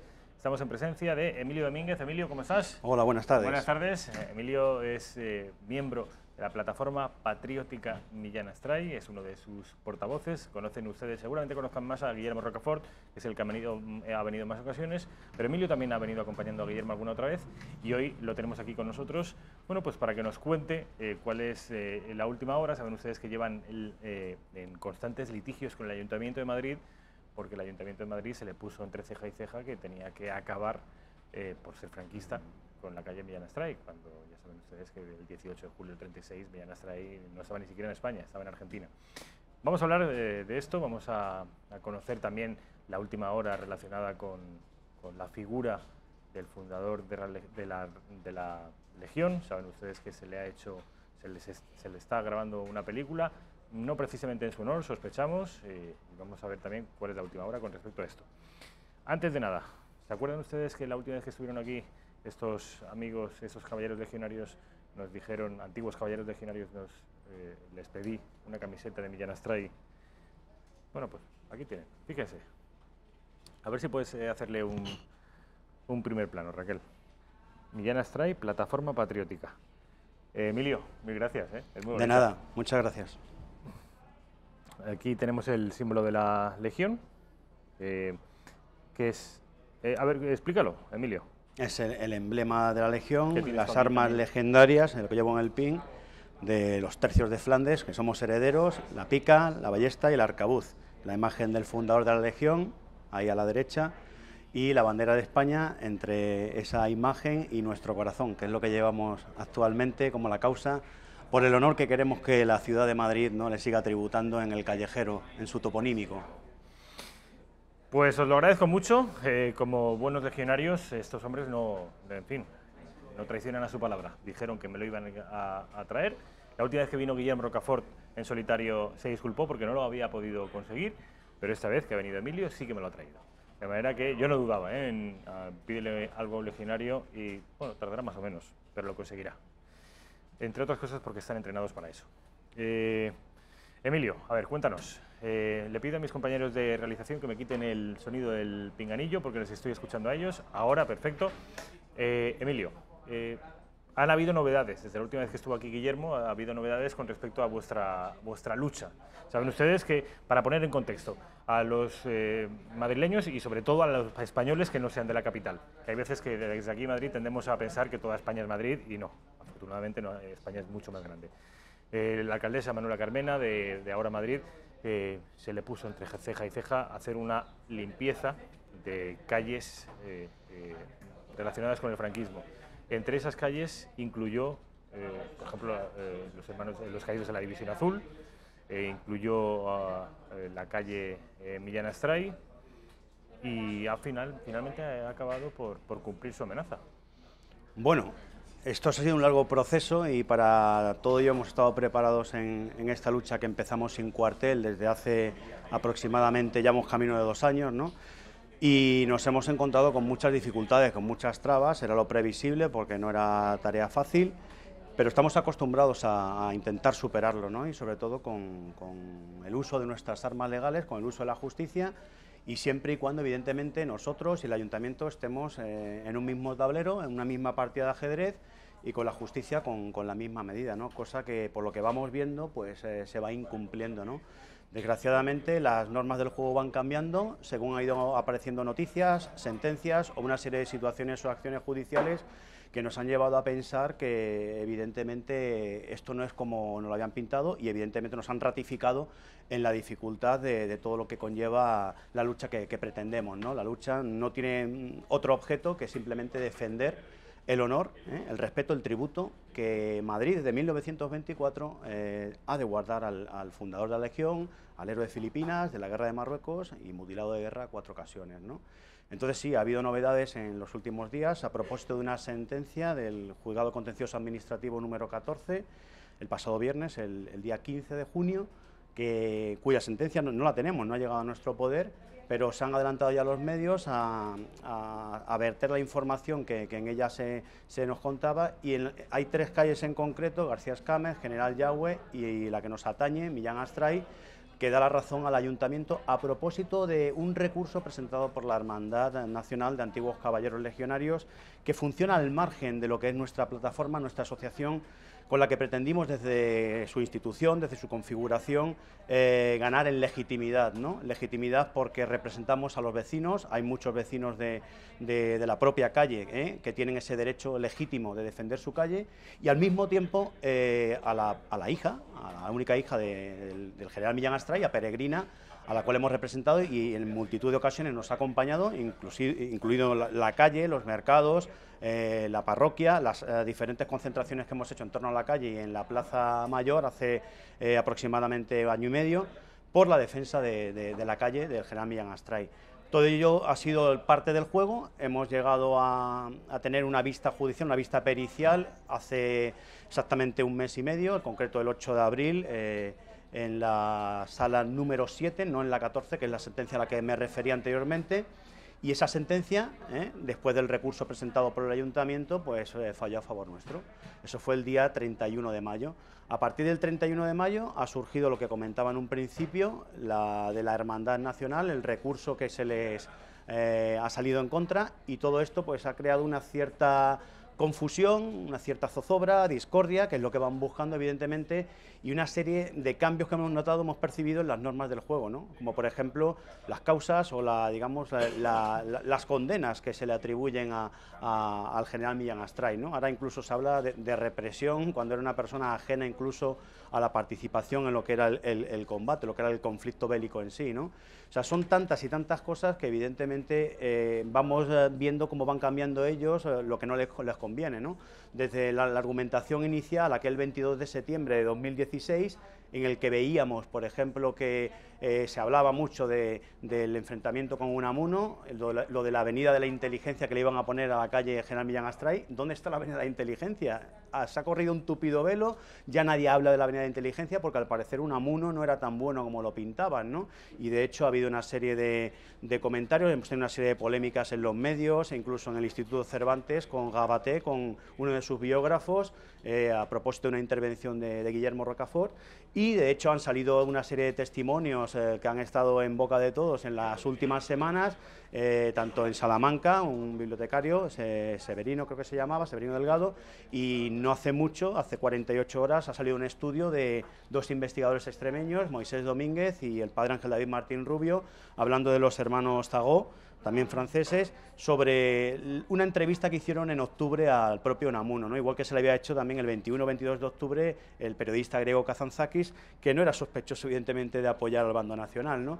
Todo esto lo han ido, digamos, encubriendo. El episodio de Unamuno parece que ya no es el arma arrojadiza contra Millán Astray, porque se han dado cuenta, independientemente, ya que lo citabas, de la película de Amenábar, la que está filmando en estos momentos en Salamanca, porque se han dado cuenta que no es algo sostenible para la causa, como así en nuestra sentencia ratificaba el juez, ¿no? El juez del juzgado número 7 de lo contencioso administrativo ratificaba que no está comprobado que literalmente se oyesen o se dijesen estas palabras, y decía textualmente el juez, y si las dijo, ¿qué tiene que ver esto con la exaltación de la guerra civil española, ¿no?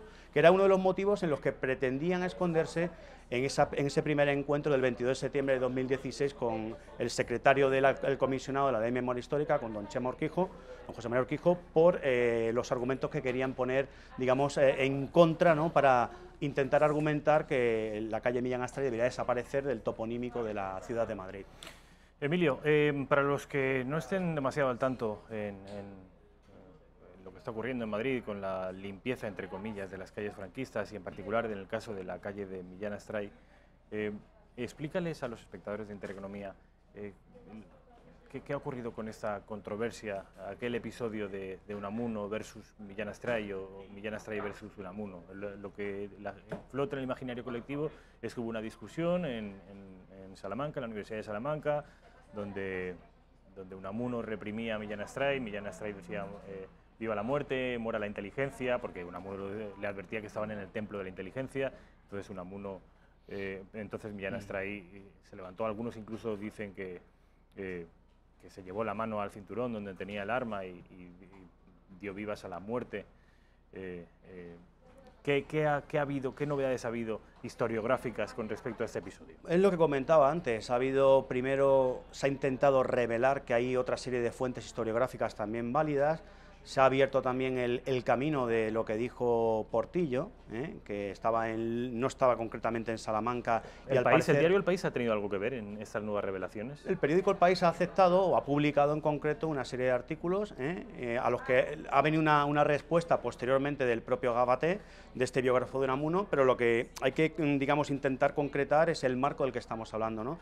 Y en ese marco en el que nos movemos, pues hay que escuchar a los biógrafos de Unamuno, no solamente a los actuales, sino ha habido biógrafos como John Juaristi o como Emilio Salcedo, y por nuestro lado, por la parte que atañe al general Millán Astray y Luis Togores, y nos encontramos con una disparidad de versiones y de criterios que evidentemente deberían, en esta acusación que se intenta hacer sobre la figura del general Millán Astray, deberían darle esa duda, ¿no? Esa duda que cualquier reo ha de tener, lo de indubio, ese principio de indubio pro reo, cuando está siendo acusado por diversas cosas y realmente hay diversos testimonios que no coinciden, ¿no?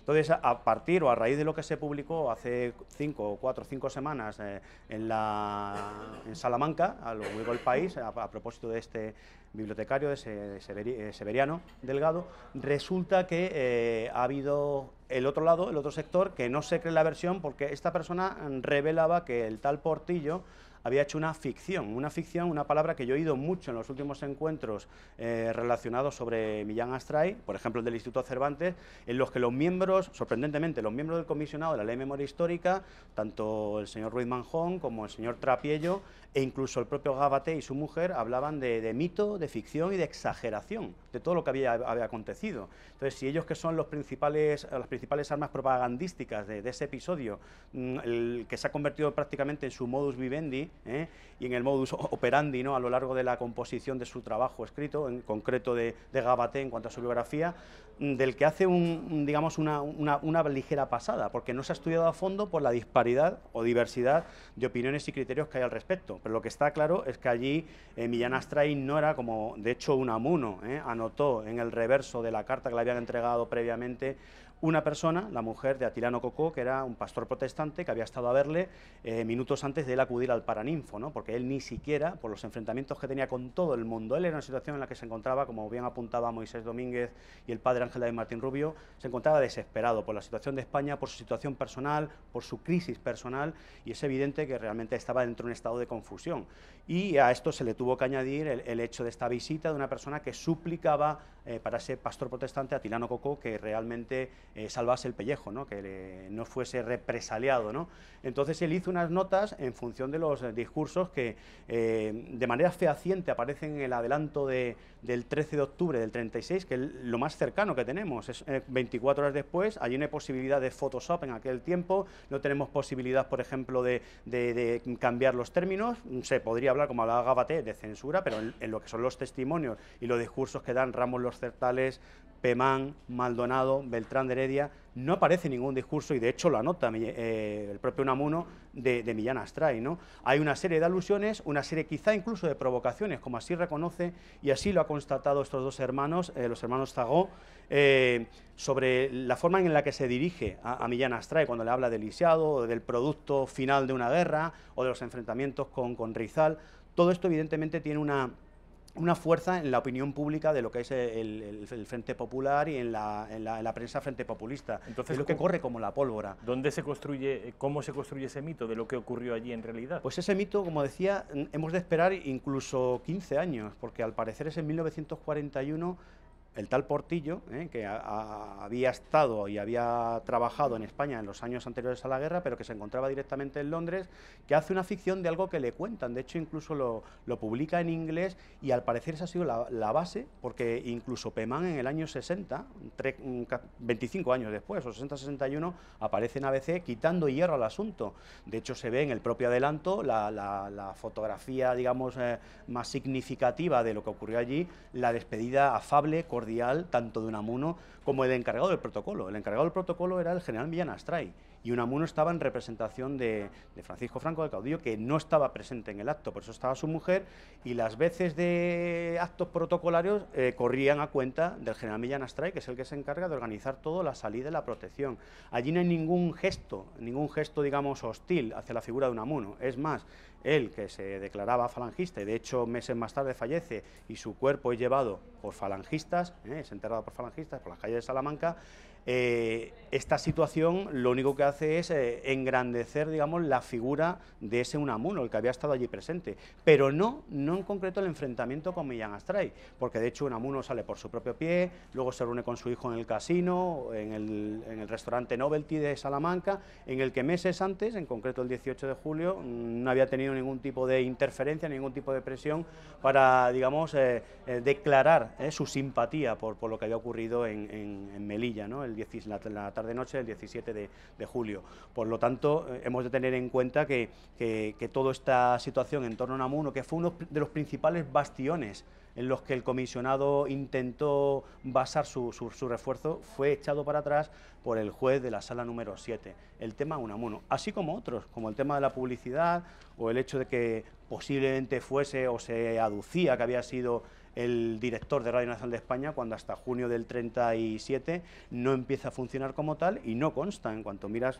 simplemente en cualquier fuente, no consta el general Millán Astray como director de Radio Nacional de España. Hubo intentos en enero, pero él fue cesado mucho antes de lo que se le atribuye o de causas que tengan que ver con la propaganda de la Guerra Civil Española o con las arengas que supuestamente desde los balcones decía a la población, a sus soldados, ¿no? Emilio, vamos a abundar en la figura, si bien brevemente, en la figura de Millán Astray a la vuelta de publicidad, porque me interesa mucho que nos expliques a los espectadores muy brevemente, porque vamos a tener apenas 7-8 minutos, el recorrido vital de Millán Astray, sus aventuras en Filipinas, las artes de combate asiáticas que le inspiran luego para la hora de formular el decálogo, el ideálogo de la Legión.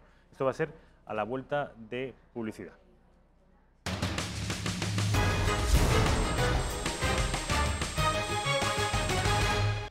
Ya estamos de vuelta, casi son las 8 de la tarde, faltan 2 minutos. Emilio, cuéntanos brevemente, porque apenas nos quedan unos minutos, 5 o 6 minutos, para que nos cuentes en qué situación está ahora mismo el litigio legal que lleváis con el Ayuntamiento, porque si te confieso una cosa, yo ya me he perdido. Es decir, es que es normal, es para perderse, como hablaba hoy con un par de vecinos, ¿no? Porque el día 31 de mayo se publica en prensa y sale a la luz que la calle Millán Astray ha de ser repuesta las placas. Previamente la purga inicial de las 52 calles de otra sentencia, cuando estaba un procedimiento abierto que era el nuestro y estamos a la espera del fallo del juez, habían quitado las placas, empezando evidentemente por Millán Astray, que les había hecho bastante pupa, bastante daño. Y ahora nos encontramos con esto del 15 de junio, cuya resolución, cuya sentencia todavía desconocemos, insisto, pero hay caminos abiertos, ¿no? Entonces, lo que nos sorprende principalmente es esta figura de la litisdependencia, o litispendencia que se llama, en el sentido de que hay 2 litigios abiertos, ¿no?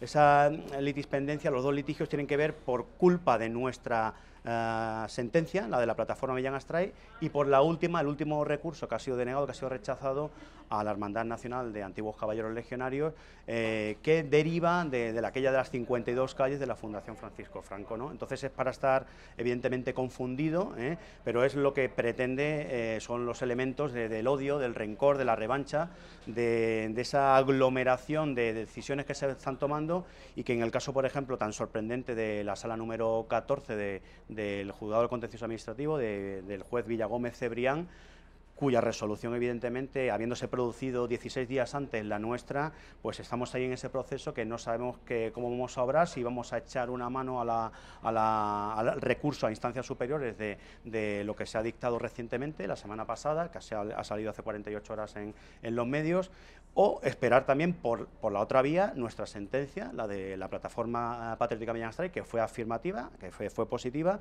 y que el Ayuntamiento está obligado a reponer las placas.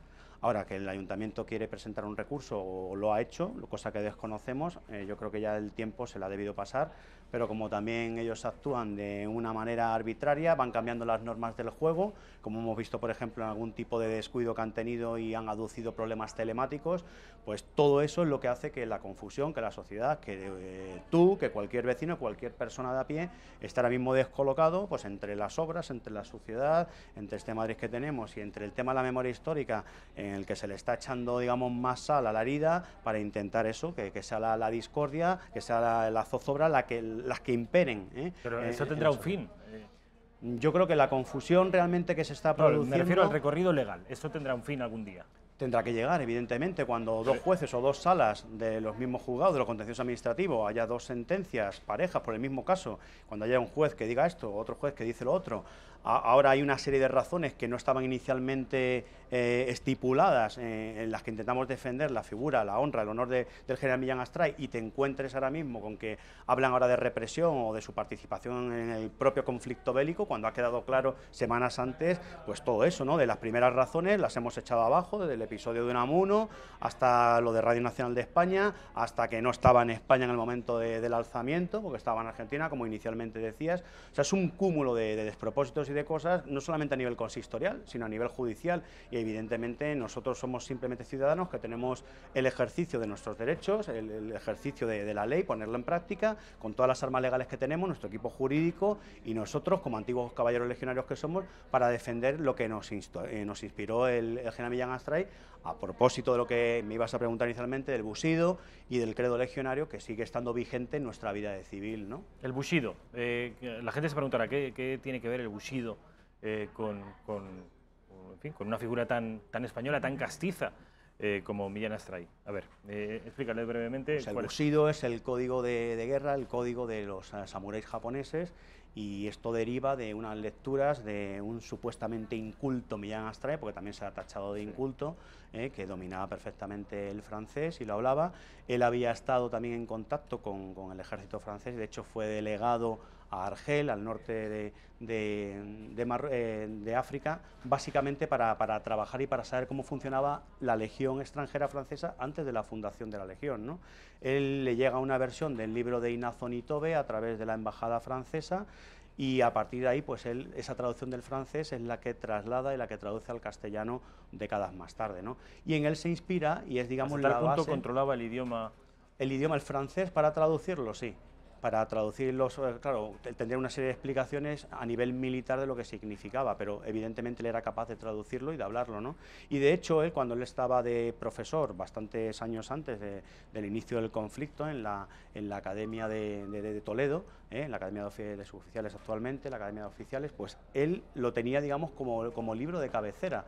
Es una referencia que tenía para inculcar a esos cadetes que con posterioridad llegarían a ser oficiales, ¿no? Fuesen, desgraciadamente, 20 años después, en un bando o en otro, parte de este conflicto, que es el que ha traído de una cosa que no se hablaba hace 15, hace 20 años, y que, a propósito de la Ley de Memoria Histórica, pues es lo que ocupa. Raro es el día que no nos encontramos con una noticia relativa a este conflicto que se está generando, que está creando, y que lo único que crea es confusión en la sociedad y en los ciudadanos de nuestra ciudad, de Madrid. Y yo que pensaba, Emilio, que tenía relación con el Bushido a raíz de la estancia en Filipinas. Bueno, eso había sido anterior, es finales del siglo XIX, ¿no? Y evidentemente allí, pues la relación que tiene con Filipinas no tiene que ver nada con el código del samurái, que es posterior, cuando él lo descubre, ¿eh? Pero evidentemente la lucha que hay contra los tagalos, contra los sublevados contra filipinos, Rizal, al que te referías contra antes. Rizal, efectivamente. José Rizal. La situación en la que vive como segundo oficial, como lo que es actualmente un alférez o teniente, ¿no? Segundo oficial, y se tiene que hacer cargo de sus soldados por la muerte de sus superiores y defender la posición en aquella situación tan adversa y tan hostil del enemigo. Pues evidentemente, igual que el hecho de conocer de cerca la cárcel, porque su padre había sido director de prisiones, había estado en Barcelona, de hecho, y de allí casualmente se trae a sus primeros legionarios, que sin ninguna connotación política, como tiene la Legión, que no tiene ninguna connotación política, y hay de todo. Hay gente que vota a unos, votas a otros, pero eso queda a la entrada de cualquier cuartel, de cualquier tercio de la Legión, de cualquier bandera. Cada uno es, digamos, capaz de defender sus propios ideales, pero siempre con una apuesta en común, un elemento común, que es el amor a la patria, el amor a España. ¿Dónde nace? Él nace en Galicia, en La Coruña. Es gallego, como luego el caudillo. ¿Con Franco qué relación tenía? Hombre, con Franco, porque ese, digamos, uno de sus lugartenientes a la hora de dar continuidad a la Legión, ¿no? Después en el medio, ahora mismo hemos celebrado, de hecho, o hemos conmemorado el 95 aniversario de la muerte del que está en el medio de ellos, que es el teniente coronel Valenzuela, el primer jefe de la Legión que muere en combate, en concreto en junio de 1923, y hace unos días se conmemoraba, pues... Tenemos que ir. los 95 años de que Franco se hace cargo de la Legión en sustitución de Valenzuela y del anterior jefe, que fue Millán Astray. Emilio Domínguez, ha sido un placer, Fundación Millán Astray. Vamos a la publicidad porque a la vuelta estamos con Bernardo Bulo de José Antonio García Saavedra, Pepe.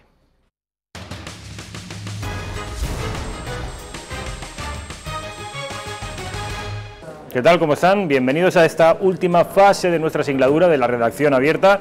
Nos acompaña nuestro amigo Pepe García Saavedra. Pepe, ¿cómo estás? ¿Qué tal? Muy buenas tardes, bien. Les anunciaba, les decía al principio del programa que esta nueva sección, además la hemos inaugurado a propuesta del propio Pepe. Es una nueva sección que responde al nombre de Verdad o Bulo. Bulo. Esto consiste en lo siguiente, es una especie de juego, pero que puede ustedes darles la medida de cómo operan esto de las fake news. Hay noticias que les parecerán tan sorprendentes que pensarán que son falsas y sin embargo son verdaderas. Y habrá noticias verdaderas que no lo sean tanto. En fin, vamos a proponerles en total, creo que son 5 o 6 noticias las que has traído aquí, y algunas de ellas serán verdad y otras serán lo que llaman ahora fake news. A ver si son capaces de distinguir las verdaderas noticias de las noticias falsas, de la verdad del bulo. Pepe, ¿por dónde empezamos?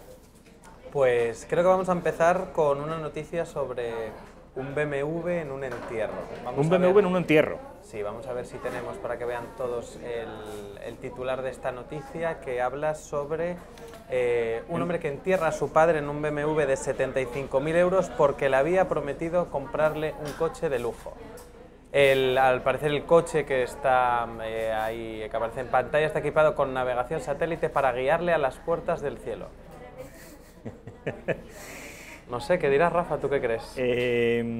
A ver, pues podría ser perfectamente verdad. Yo digo que esto es cierto. Pues no, es un bulo, aunque muchos medios de comunicación lo dieron por cierto, entre ellos, por ejemplo, el periódico de Cataluña y el Diario de León. Esto parte todo de una imagen que colgó un productor de cine de Nigeria. En su cuenta de Twitter publicó esta escena que ven en la noticia, que es un BMW efectivamente en una especie de fosa en la que están enterrando a una persona y un montón de gente alrededor. Pues es de la película que estaba grabando este hombre, que como decimos se rodó en Nigeria, y las fotos que han pasado al Instagram del director de sus redes sociales han sido captadas por algún medio de comunicación extranjero y la bola se ha ido haciendo más grande y bueno, pues algunos medios como el periódico y decíamos el Diario de León han picado y han dado por buena esta noticia. El propio productor, cuando ha visto todo el revuelo que se ha montado a nivel mundial, porque no solo han caído aquí en España, han caído en medio mundo, ahí ha salido a decir que no, que esto es una película, que no se enterraba a nadie con un BMW pues para facilitar su entrada a las puertas del cielo. De todas maneras, esto ocurre mucho de medios, o sea, no solo pican ustedes, no solo son ustedes los que no saben a veces distinguir qué noticia es real y qué noticia es falsa. Hay veces que nosotros mismos, los propios periodistas, nos hacemos eco de noticias sin que hayan pasado por un filtro previo. Y aquí verán ustedes el ejemplo de los compañeros del periódico de Cataluña o el Diario de León. Pero vamos... sí, porque en estas cosas las redes sociales y la inmediatez juega muchísimo en contra de los periodistas, y es verdad que se empiezan a compartir un montón de contenidos y tú tienes que, pues eso, responder dónde, cuándo, cómo, por qué y quién. Esas son las reglas de oro las 5 W del periodismo. Y hay veces pues que se te hace bastante complicado, pues, y algunos pues dan credibilidad a algún medio que ya lo publica y entonces ya se la cuelan ellos también. Claro, si esto lo vemos, por ejemplo, en el diario Le Monde en Francia, que consideramos que es un diario serio, pues nosotros, sin haberlo comprobado previamente, porque entendemos que los compañeros de Le Monde ya lo han comprobado, pues lo damos. Y es lo que ha ocurrido con el periódico y con el Diario de León.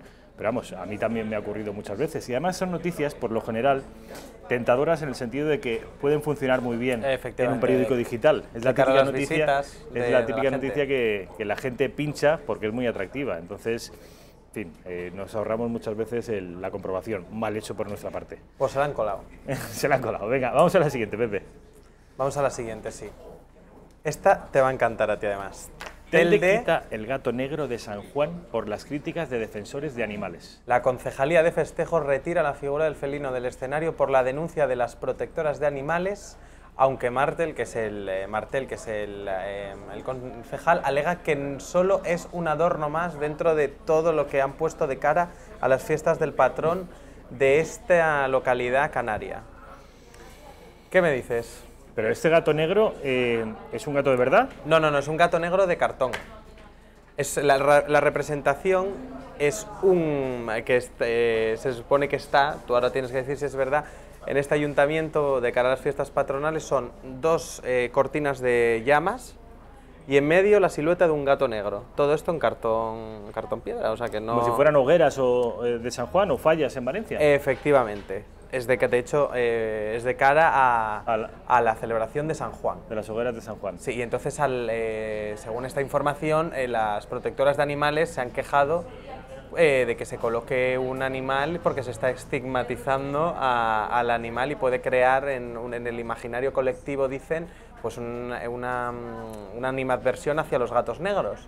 Entonces yo quiero que me digas si esto es verdad o esto es mentira. Y finalmente lo han retirado, dices. Lo han retirado, lo han retirado. O sea, esto es tan absurdo, tan tremendamente loco, que yo creo que es propio de los colectivos animalistas. Son capaces. Yo creo que son capaces de hacer esto. Yo te diría que es verdad. Pues sí. Es verdad, ¿no? Es verdad. Fíjense ustedes al grado de locura al que hemos llegado. Un gato de cartón negro no se puede quemar. No, yo cuando lo cogí no me lo creía. Mira, y es que te voy a decir la explicación de las protectoras, lo que dicen concretamente. Desde los defensores de los animales se considera que es un uso inapropiado de la imagen de los felinos y su asociación con el fuego y la noche. Dicen que esto, que lo que crea el asociar al fuego a los gatos negros, que crean el imaginario colectivo una serie de animadversión hacia estos animales que puede traer consecuencias. Pero es que a mí lo más cachondo del tema me parece la explicación del concejal, que es que encima se ha excusado de tener un gato negro de cartón en la plaza del pueblo. Y ha dicho Juan Martel, el concejal de festejos, ha dicho concretamente...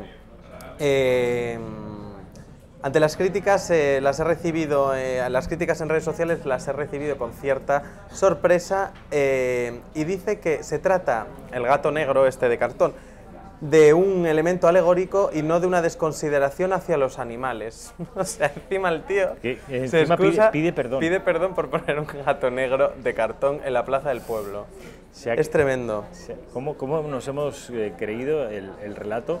En mi tierra, en la provincia de Alicante y en la Comunidad Valenciana en general, Las Fallas es la fiesta más famosa, se queman figuras, la mayor parte de las figuras son seres humanos, caricaturas de personas, pero no solo un ser humano, sino personas con nombres y apellidos. Se queman políticos, se queman deportistas, se quema gente de la prensa del corazón, y son hombres, se supone que representan seres humanos. Eso sí se pueden quemar. Pero un gato negro no se puede quemar. Y una foto del rey y cualquier cosa, pero un gato negro no se puede... Es que yo creo además que no los iban a quemar, no lo sé, porque la información completa no trae si las iba a quemar o no. Pero bueno, me da igual. Además, otra cosa que dice el concejal, dice, leches, en las esculturas, aparte del fuego y el gato, había brujas. Dice que me van a venir los colectivos feministas diciendo que es algo peyorativo hacia las mujeres. Pues no, es que es una tontería. ¿A qué punto hemos llegado? Para que pueda la gente que como yo esté con la boca abierta, para que pueda encontrar algo más de esta información, recuerda el nombre del pueblo, ¿cómo pueden Telde. Telde, esto salió... no Teide, sí. Telde, es una población canaria. Que es en el diario La Provincia de Las Palmas.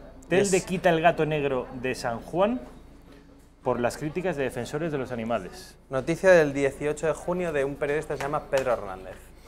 ¿Verdad o bulo? Bueno, pues resulta que es verdad. Pues verdad. Es lo que les he dicho, que las noticias que parecen bulos muchas veces son ciertas y las noticias que parecen ciertas a priori muchas veces son bulos. Vamos con la siguiente, Pepe. Vamos a ver. A ver, ¿qué esta te va a gustar? El próximo año se podrá estudiar en España la carrera de feminismo. El 2017 ha sido el año de las mujeres, esto es indiscutible. Lo que no teníamos tan claro es que los cambios podríamos palparlos tan deprisa y qué alegría que así sea.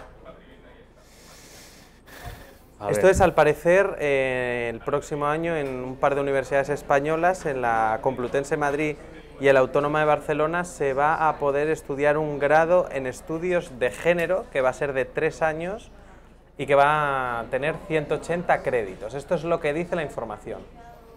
Es decir, que a partir de ahora una señora o un señor podrán ser feminista de carrera. Efectivamente. Soy feminista profesional, Sí, ¿no? sí. Por lo menos que tiene un grado en estudios de género. ¿Tú qué dices? Yo creo que es verdad. Pues sí, es verdad. Efectivamente, a partir del año que viene, en estas dos universidades españolas, la Complutense y la Autónoma de Barcelona, se va a poder estudiar este grado en estudios de género.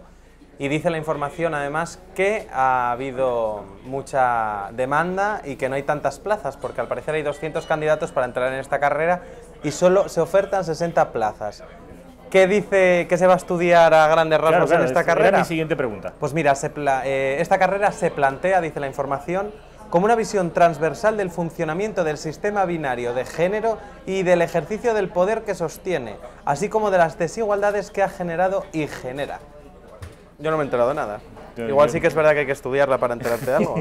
Pero vamos a ver, yo entiendo, Pepe, en fin, que uno se pueda leer, no sé, un artículo sobre feminismo, o incluso un libro, pero una carrera universitaria da para tanto esto. Sí, sí, no, además la información cuenta que ya en otras universidades de Estados Unidos como Yale ya se están ofertando, o sea que parece ser que sí. Bueno, y también es verdad que en Estados Unidos yo leí hace tiempo que se ofrecía una asignatura centrada en Beyoncé. O sea que tampoco es una asignatura sobre Beyoncé. Sí, y no sé si te acuerdas, hace un tiempo que salió una información de que en Francia se estudiaba la carrera meteórica pública de Belén Esteban. O sea que, bueno. ¿Eso es verdad? Sí. ¿En Francia? Esto es verdad. Eso se estuvo estudiando en una universidad, es que no me acuerdo ahora de la universidad, pero esto fue hace ahora un par de años, se estudiaba el impacto sociocultural de Belén Esteban, de cómo una persona sin ningún tipo de oficio ni beneficio había pasado de ser nadie a ser una figura en la televisión. Esto no lo sabía yo. O sea que en Francia nos miran por el fenómeno de Belén Esteban. Muy bien. Fantástico. Si se fijan, todas las noticias, la primera no, pero la anterior, la que tiene que ver con los colectivos animalistas, y esta que tiene que ver con el colectivo feminista, las dos son ciertas y las dos tienen que ver, aquí opera lo que llamamos la corrección política. Sí. Es decir, lo que nos parece tan increíble ya se está empezando a dar. Si hace 5 o 6 años alguien podría llegar a pensar que se iba a anular o se iba a abortar una hoguera porque contenía el cartón de un gato negro, nos volveríamos locos. Si alguien nos iba a decir que iba a haber una carrera de feminismo, pues no nos lo hubiéramos creído. No nos lo hubiéramos creído. Y aquí está. Vamos con la siguiente, Pepe. Puigdemont y los diputados presos exigen cobrar las dietas del Parlamento. Sánchez, Turull y Rull. Esta me la sé, pero porque me interesa mucho. Bueno, esta ya te digo yo que es verdad. Sí. Esta es verdad porque aunque parezca mentira, estos señores, 3 en prisión y otro fugado de la justicia, quieren cobrar dietas del Parlamento por desplazamientos. Es decir, unos en la cárcel, que no pueden ir al Parlamento, otro en Hamburgo ahora, porque se tuvo que ir de Berlín a Hamburgo, por medidas de seguridad, no puede ir al Parlamento. Entonces, ¿qué leches de dietas quieren cobrar? O sea, mi pregunta es esa, ¿qué dietas quieren cobrar por acudir al Parlamento si no acuden? No, por acudir, no, por tener que trabajar a distancia. O sea, por desplazamiento. Bueno, eso, perdón, es verdad, sí. Vivimos muy lejos y... Sí, pero bueno, que me da exactamente lo mismo, pero es decir... Igual técnicamente es posible, ¿eh? Bueno. ¿Por qué se van a negar? Eso está preparado precisamente para personas pues embarazadas o personas que no pueden... Con limitaciones efectivamente, de movilidad. Pero porque estás fugado de la justicia, porque te da la gana, porque estás en prisión preventiva, a punto de ser juzgado, pues chico, yo sinceramente... Pero vamos a ver, Pepe, tú no eres abogado aún, pero vamos, estudias Derecho, además de ser periodista, y sabes perfectamente que técnicamente, seguramente puedan colarnos este gol. No, yo creo que no. ¿Tú crees que no? No, porque desde la cárcel no pueden trabajar, no tienen comunicación pues con el exterior. Hombre, Puigdemont tendrían que cambiar el reglamento como quieren cambiarlo para el voto telemático, pero lo tienen bastante limitado. Yo creo que lo tienen bastante fastidiado, sinceramente. No lo creo. ¿No lo crees? O sea, los de la cárcel desde luego no, porque no tienen ningún tipo de comunicación con el exterior, no sé qué van a trabajar. No, en la cárcel me parece difícil. Además ya dijo el juez de Arena que tienen sus derechos políticos limitados en este sentido mientras estén en prisión. O sea, si no pueden ser candidatos a nada, que se van a... No. La cárcel parece difícil, pero uno que está en el extranjero, independientemente de por qué. Porque seguro que la ley no llega a decir, oiga, si usted está en el extranjero porque se ha oído de la justicia, entonces no. Seguro que la ley no llega a eso. Entonces Puigdemont está en el extranjero, está en Berlín. Sí. Entonces, no sé. Vamos con la siguiente. La policía finlandesa también abre una investigación sobre el espionaje a Puigdemont. Me la creo. Además, es una investigación a nuestros servicios secretos. ¿A que sí? Sí, por aquello del... Bueno, explícalo tú, Pepe. Bueno, pues esto es una información del Nacional.cat, que es un periódico de Cataluña, regado con millones y millones y millones de dinero público por parte de la Generalitat. Algunos le llaman el diario oficial del régimen, los amigos de Dolça Catalunya, que están ahí siempre con cierta sorna. Y lo que dice la información de este diario, que yo es que te voy a dar ahora una pista, que es tú que controlas un poco Twitter, en cuanto te diga este nombre vas a decir, Beatriz Talegón. Ya sabemos por dónde van los tiros, ¿no? No sé si se acuerdan ustedes, miembra que diría ella del Partido Socialista, o no sé si se marchó ya del Partido Socialista, pero vamos. Sí, se ha ido y ahora es activista acérrima del separatismo, que está todos los fines de semana en TV3 cobrando un dineral por decir sandeces y compartir bulos como este. Esto lo ha compartido Beatriz Talegón. Y no es la primera vez que comparte desde su... No, ella es aficionada a compartir mentiras. Y esto decimos... bueno, es que ella colabora además en este diario, el Nacional.cat. Y esto, según la información de este diario, la policía finlandesa ha abierto una investigación sobre el presunto espionaje a Puigdemont, porque recordemos que Puigdemont se fue detenido mientras volvía de Finlandia de dar una charla, fue detenido en Alemania. Y entonces lo que dice el separatismo es que los servicios secretos colocaron una baliza en el coche que viajaba Puigdemont y que se habría hecho sin permiso de esos terceros países por los que pasó el expresidente, que serían Finlandia y Alemania. Bueno, pues no, es mentira. Lo de la baliza no lo sabemos, pero desde luego que los servicios secretos no están investigando a España por ningún tipo de espionaje sobre Puigdemont en su territorio ni nada. Desde una web que además nos viene muy bien, que se llama Maldito Bulo, se han puesto en contacto con el Bureau of Investigation de Finlandia, que sería un CNI de allí, y han dicho que no hay ninguna investigación abierta acerca de este extremo y del posible espionaje de España en tierras finlandesas. ¿De dónde parte todo el bulo? Parte de un exdiputado finlandés, porque este señor lo largaron del país. No sé si te acordarás de él, se llama Mikko Karna y es un tío que está muy ligado al separatismo catalán. Un tipo de ultraderecha, ¿no? Efectivamente, y que estaba en el Parlamento finlandés hasta hace escasas semanas, que lo largaron porque había un miembro del Parlamento que se había ido a trabajar a Bruselas y entonces había pedido la excedencia, y una vez ha vuelto de Bruselas recuperó su parlamento. Este entró, por así decirlo, como de un poco de... Pues como si fuera una baja, ¿sabes? Voy a cubrir el puesto de este señor en el Parlamento, pues se lo han cargado y lo han largado. Pues este señor fue el que puso en marcha el bulo y dijo el 13 de junio que la investigación existía. Y bueno, pues a partir de ahí el Nacional.cat, la señora Talegón y compañía le dieron credibilidad a una cosa que no es verdad. Pero vamos, como decíamos, Beatriz Talegón es muy experta precisamente en difundir bulos, porque en su cuenta de Twitter, si Beatriz Talegón cuelga algo, no se lo crean, porque tiene más posibilidades de que sea mentira que sea verdad.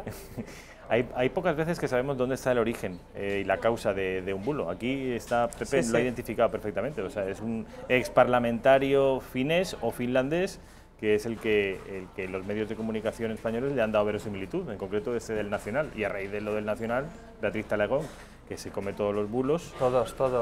Hay una cuenta, si nos están viendo, hay una cuenta que se llama Mejores Tascas, que yo recomiendo a todo el mundo que lo siga, y luego también la web Maldito Bulo, que también hace muchos estos programas de verificación de noticias y tal, pero bueno, la de Mejores Tascas la tienen que ver porque no hay día, o sea, no hay un solo día en los que no aparezcan o Beatriz Talegón por comerse un bulo o Gabriel Rufián por decir bobadas. Entonces, la verdad que es bastante entretenido. Cuando tengan ahí, ahora en verano, cuando se vayan a la playa, tengan un ratillo, cojan el móvil y véanlo. Mejores Tascas. @mejores tascas. Sí, además es muy divertido, de cómo la gente mete la pata.